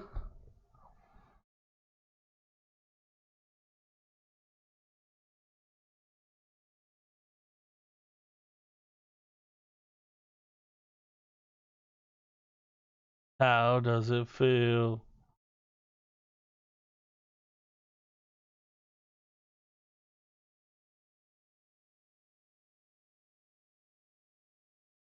All right, guys. Do you want me to tell you what I think about that movie? Yes. Yes, I want nothing more. All right, I can sum it all up in one word. Are you ready? One word? Is that it? Damn, Fuck don't do that. turd. You're making me want to go.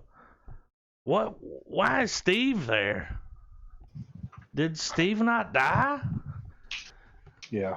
Didn't we watch this movie? We did. Did Steve not die? Now, I will say, I know we were trying to go in order, but I am all in favor of letting this one be last. It deserves the headliner. It does it. Even over the what would have been the headline. It's a good The trailer looked like shit. Why is Steve there? I don't care. You're not interested? Like, no, not at all. Why is Captain Kirk there? It's going to be some stupid fucking voodoo magic on fucking whatever island that bitch is from. And it's going to be something stupid. You know what I'm saying? Like, yeah. Of course she's there. Because we can't have a female lead that has a love interest and we can't kill him off for him sacrificing himself to save the world. We got to bring him back. We're bringing Steve back for the fucking sequel, dude? Yeah, like fucking 40 years later. It don't work that way. You know what I mean? Like 50 years, 40 years, however long it's been. No, he's just alive now. It's fine. I'm ready for this. I'm ready for the corrupted. Okay. I don't know what to say. Why is Steve there? Movie looked like a fucking dumpster fire. Dumpster. You ready, Trav? Yeah. Do you want to skip this one? Yeah, we're skipping. We're saving it for last. You ready for the next one? Yeah, man. Let me get it.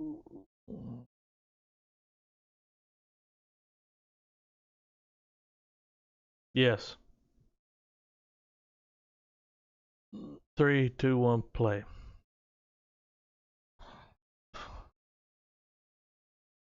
All right. British. Easy go. That's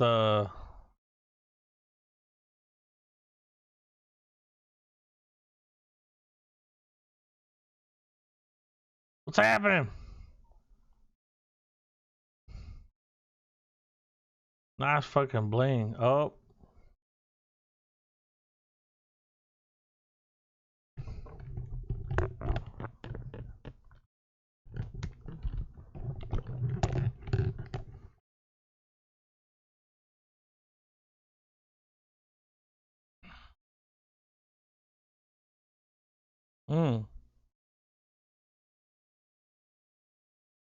No, but he is.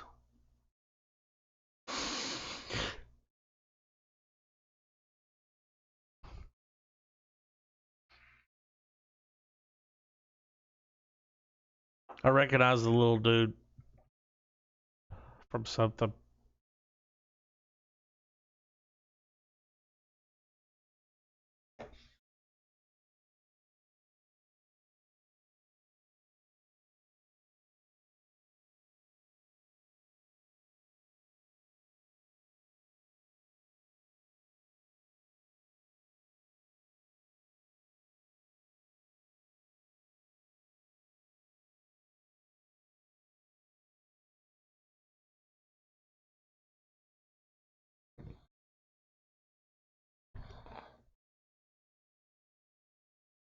It's dramatic, dude.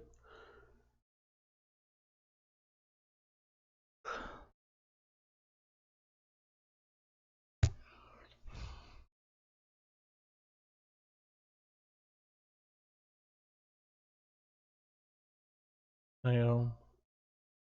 Okay. It looks better than Wonder Woman. There's a lot going on in that trailer. Yeah. But it does look better than Wonder Woman.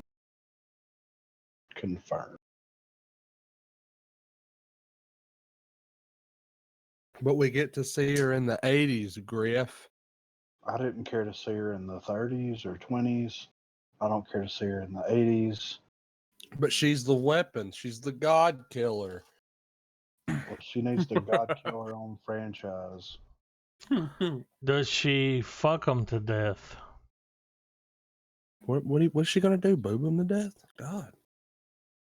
Because if not, I don't want to see it. What's our next one? Togo? To go? Y'all ready? Yes. It's got William Dafoe. Willem Dafoe. I'm ready. Yeah, Disney movie? It is. You ready, Trav? 3. You ready, Trav? 3, 2, 1, play. Look, dogs are running. Talking over it. Look at it, dude. I'm kind of already in.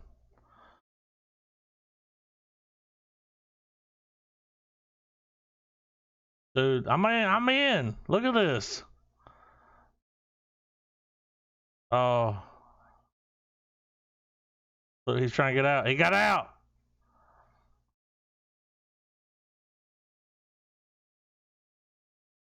He's going to be the Rudolph, dude.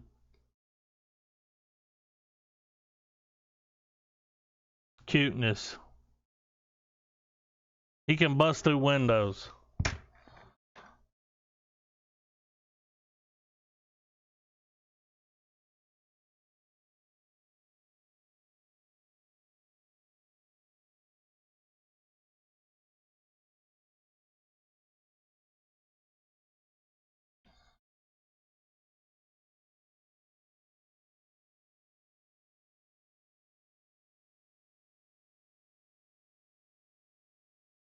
Yep.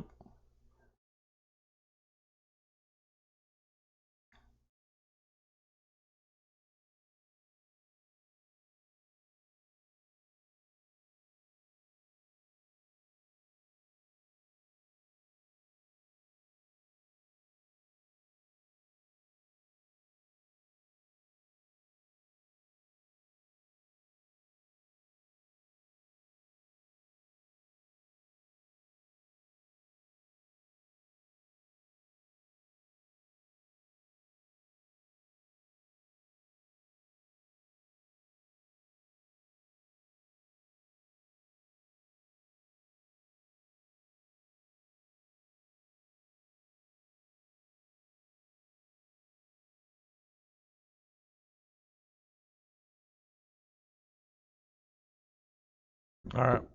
Let me unmute you. Yep, Now, we're here. Interesting. So, I don't want to be a Debbie Downer or anything. The dog gonna die? Yeah. Well, yeah, but he's gonna die to save his life. Well, first of all, I want to say it looks better than Wonder Woman. Second of all, when Willem Dafoe dies, I'm gonna cry like a baby. Yeah. He is incredible in everything. He is a national treasure. All right. Now, right now, I would say we're holding 2 righteous gemstones on. We've got No Time to Die. We're watching that one first.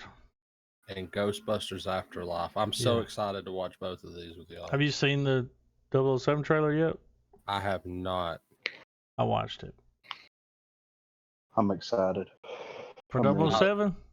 Yeah. There's gonna be. I was waiting. I saw the teaser for it, and I was gonna wait to watch it with y'all on the pod because I want to bring to y'all's attention that we've still got 23 to 22 more Bond films to crank out, and I'd really like to get a start on them with y'all.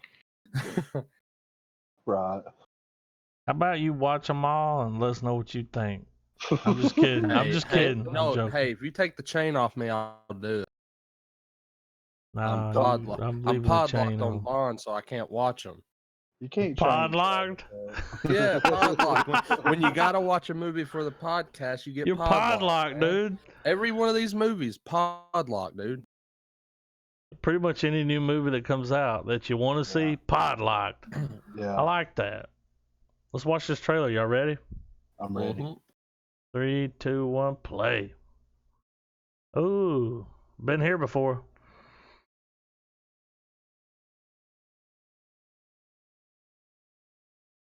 Look at old fucking baby blue eyes. Look at them eyes, man.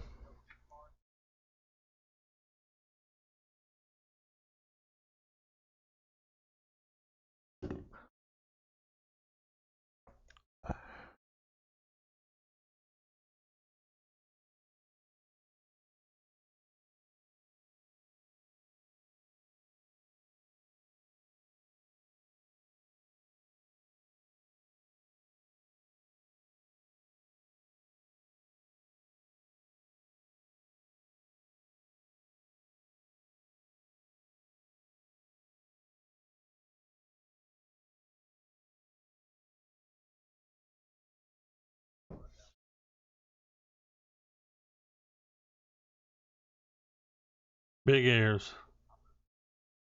Look at our new Q.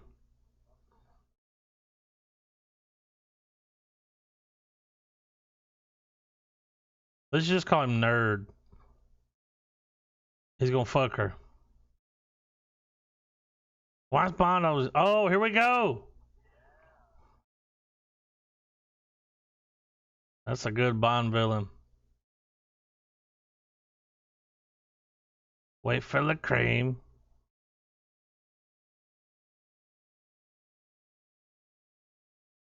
You remember that map? The snow map?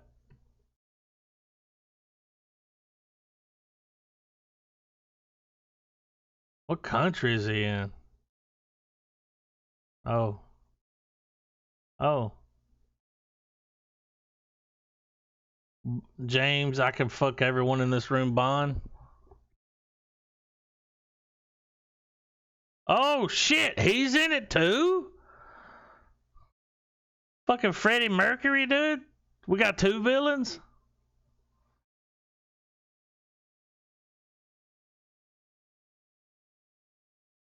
Look at him. Look.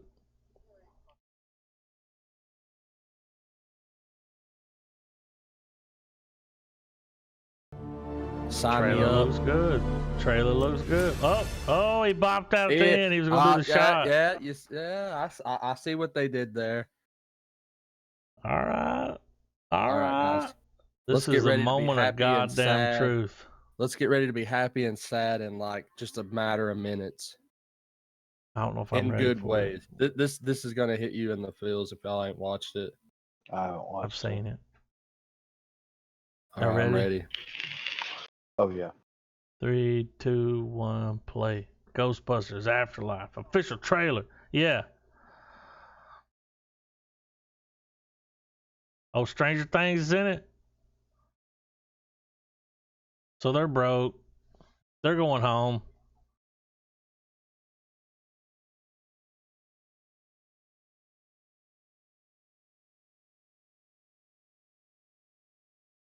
Somebody smoking weed. Blunt Man and Chronic.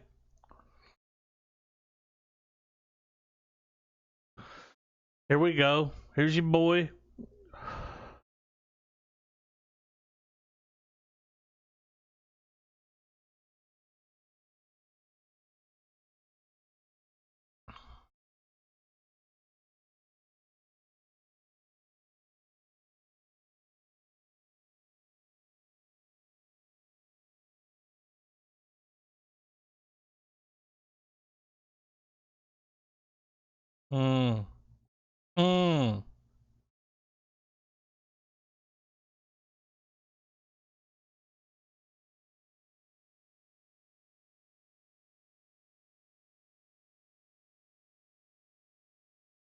Oh my God, dude.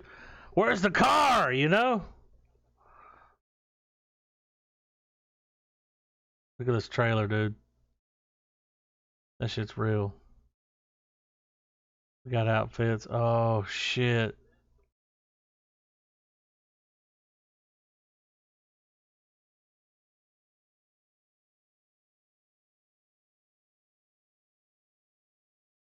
What's under it? We know what's under it.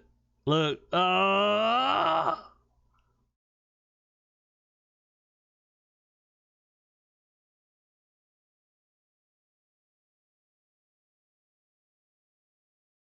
Holy shit, dude.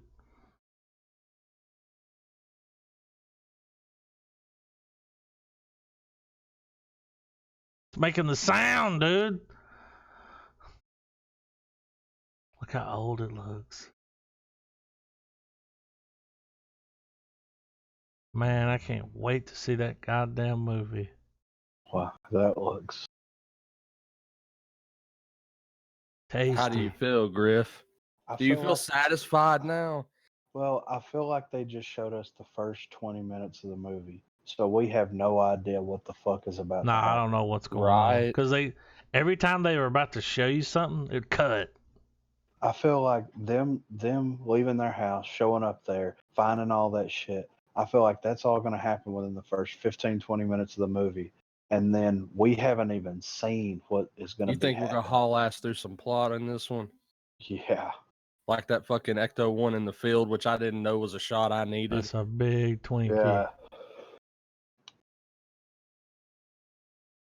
Yeah, hot machine on full for that. God, that movie looks good. I listened to the podcast with him when he was talking about it. It looks touching because obviously those are Harold Ramis's grandkids, and they're what's awesome is Harold Ramis's son wrote and directed this. Well, and here's what I want to call and got the blessing. It's going to center around these kids, obviously. We've got enough star power with Wolfhand being one of the kids. It's going to follow them slowly figuring out with Paul Rudd the Ghostbusters stuff. They're going to go visit all the OGs. Yep. They ain't going to want nothing to do with it. They're going to be like, yeah, your grandfather Egon did all this, that, and the other. And then they left it at that. And then they're going to show up at the end for Bill Murray's going to be in the movie. With the kids. You know what I mean? Mm-hmm. And then, maybe we'll get some sort of fourth wall Bill Murray being like, I ain't doing that again. The trailer dropped yesterday. It's got 9 million hits, almost 10 million. Is Bill Murray in the movie? Dan Aykroyd's in it. Bill Murray's in the movie. Oh, there's set photos. He's in the movie, dude. There's set photos of him with the proton pack and the jumpsuit, everything, dude. And I don't believe that photo was some sort of make-a-wish bullshit. Oh, it's gonna be sad as shit because the movie is gonna be a tribute. What if Bill Murray dies? Clearly. What if the OGs die in this movie, and that's where they end it? They have to go there, but they can't come back. They actually have to go to the spirit world or some shit. Get some sort of closure. Get some sort of final bit of information that Egon wasn't able to give them. Yep, found it. Found him with the proton pack on. God damn it, dude. Don't do this to me. Movie's gonna make me cry. I'm rewatching it. Trailer? Yeah. Good, dude. When that shit rolls up, you see that nameplate? Yeah. And it comes around the corner. It's got a gunner seat. Of course it's got a gunner seat. Why? Cut to them fucking shit up on the road like they were chasing Slimer, weren't they? That's what it looked like. Oh. What's his name? Jason? What if Slimer's what if him. he broke free of the ghost trap or whatever and he's fucking he's the one that's There's haunting something that green fucking, in that tunnel. What if he's the one that's haunting that fucking place? Like they gotta bust him again, like in the first movie. He's the first one. Like he's the one. I'm excited, man. I wish that movie was coming out like Friday. When does it come out? Next summer. There's a new trailer that just dropped 14 minutes ago. If y'all want to watch it. For what? Stargirl. Let's DC check it out. Comics superhero. Never heard of her. It's got 504 views 14 minutes ago. Looks low budget. I'm ready when y'all are. It's going to be on the CW. You ready? Yeah. 3, 2, 1, play. No, I'm Stargirl. 50s. Look at this. Hey, that's what's his name?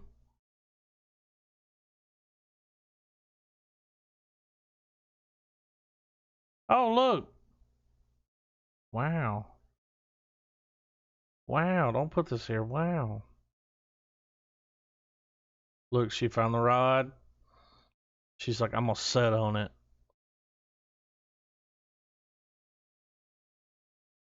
That it?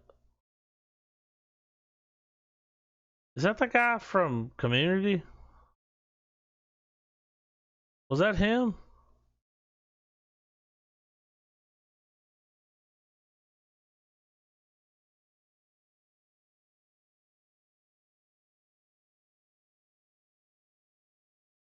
CW.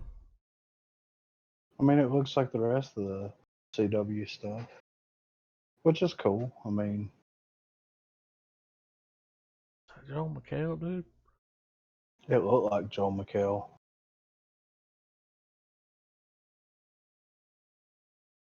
Multiple people killed in Jersey City shootout. God damn, dude. This was 7 hours ago, 5 hours ago. We gotta stop, man. Quit killing Yeah. people. Why can't we love? McHale? I don't know. I love everything except one thing. Wonder Woman? Here's some unexpected news I just came across. Jumanji: The Next Level may be Jack Black's last film. Ain't no way. Not no way. Not no how. Maybe one more movie, the actor told Balance. I'm kind of enjoying the idea of early retirement. I've been saying for a long time that this is the last movie. We'll see. I can't really say what my next thing is because it's too early. It's a jinxer. I've got a couple of tricks up my sleeve, but not too many. I'm looking to wrap it up pretty soon, right off into the sunset. I told Griffin earlier he's 50. Turned 50 this year. It's fucking nutters. Jack Black is 50 years old. We could close the episode with the song that they released. Yeah, I'm cool with that. They did whenever they were in Nashville on their tour, they went to Jack White's studio and recorded a song. What was it called? Jack Gray? No, that's not the name of it. That was bullshit. Bullshit. Hang on.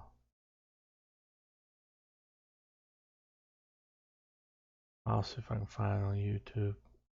It's only 2 minutes long. And I know we'll get flagged for it, but I'm excited.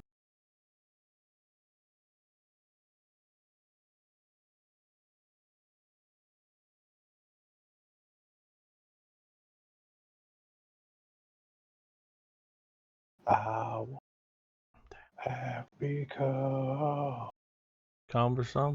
Why are you singing cumbersome? I don't know. Somebody Stuck in your head? posted something that said it looks cumbersome. I have. That'll do it. Yeah, you know. Cumbersome. You know how my brain works. Yep. Velvis. Elvis.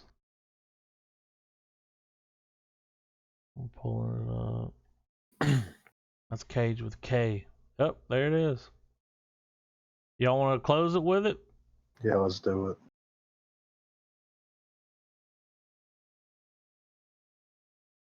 Here we come, Cage. You ready? So they went to Jack White's studio. Mm-hmm. And they were like, all right. Yeah, I mean, who doesn't do that? You have the opportunity. But they were like, we got to record a song. And they were like, all right, let's write a song about how we're going to Jack White's studio and we got to record a song and we're scared. And it's called Don't Blow It, Cage. So is Jack White in the song? Yes. Okay, No, cool. maybe. I think he's doing backup vocals and he may play the solo. Okay. I think. We'll know what we'll know. We'll do our review. Ready. Y'all ready? Yeah. You ready, Trav? Mm-hmm. 3, 2, 1, play. Here we come, Cage. You ready? Ready. Hold up. Here we come. 1, 2. Don't blow it, Cage. Don't blow it, Cage. Just play the best shit you ever fucking played. Don't blow it, Cage. Don't blow it, Cage. Just play the best shit you've ever fucking played. All right.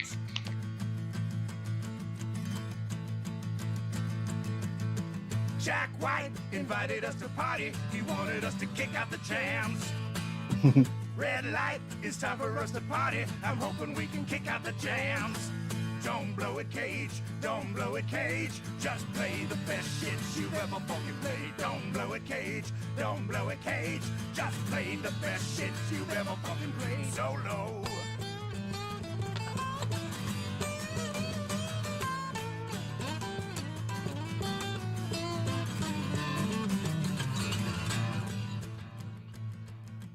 Here you go.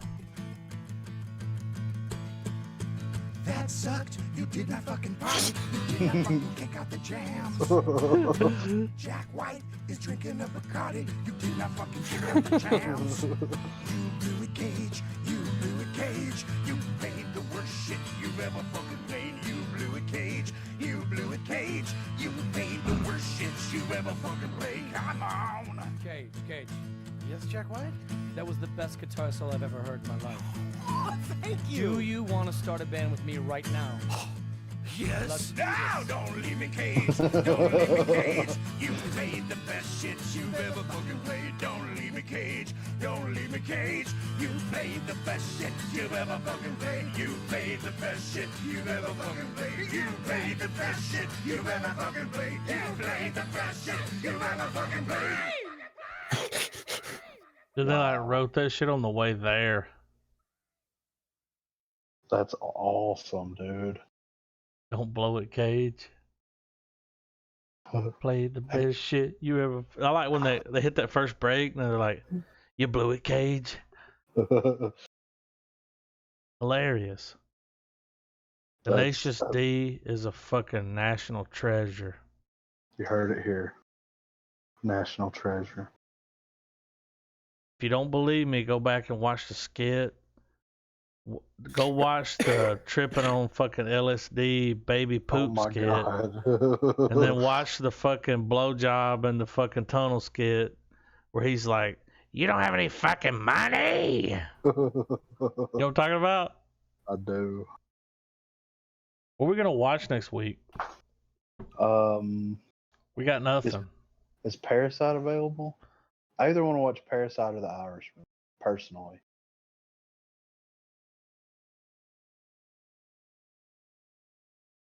So are we gonna try? Are we gonna try to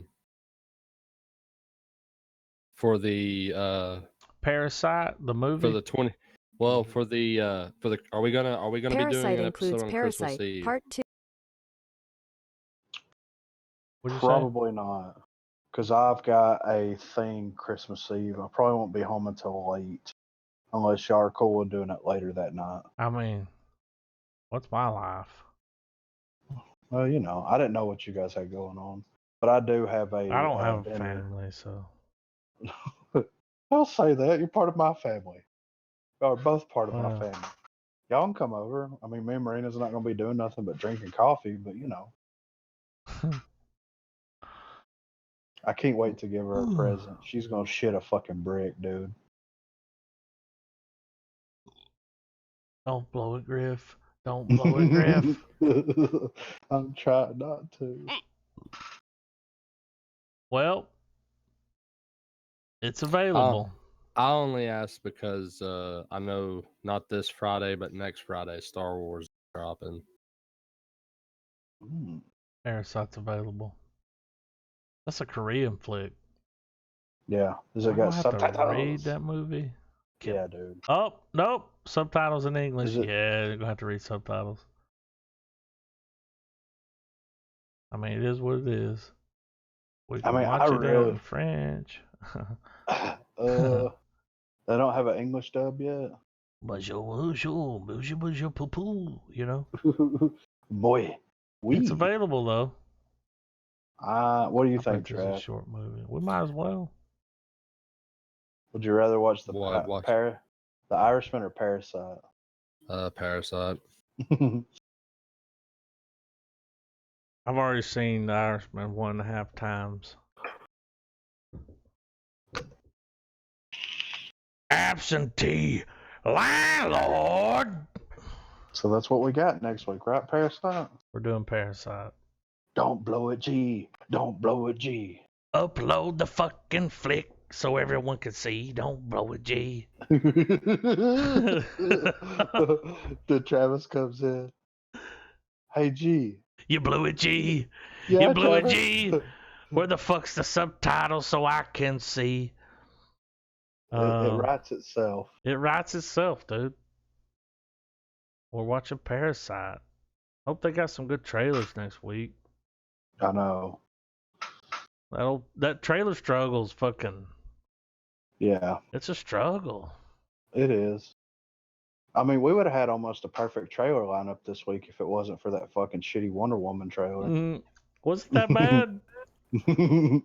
I got one question. What the fuck was Steve doing there?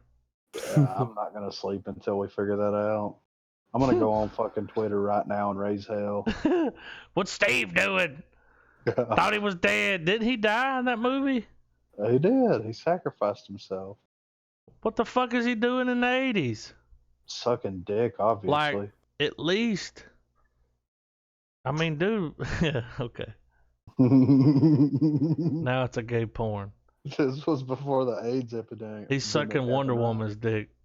Yeah. Well, you know, that's where it started. He brought the AIDS back from the 50s. Or whenever he was. It was the 20s. It was the 20s? The 30s. It was World War I. What the fuck is he doing, man? How'd he get there? And he looks like young. He's young, dude. Like, he's younger than her. Stupid. It's going to be something stupid. So next week we're going to watch Parasite. We're getting out of here. Checks in the mail. Checks in the mail. Epstein didn't kill himself.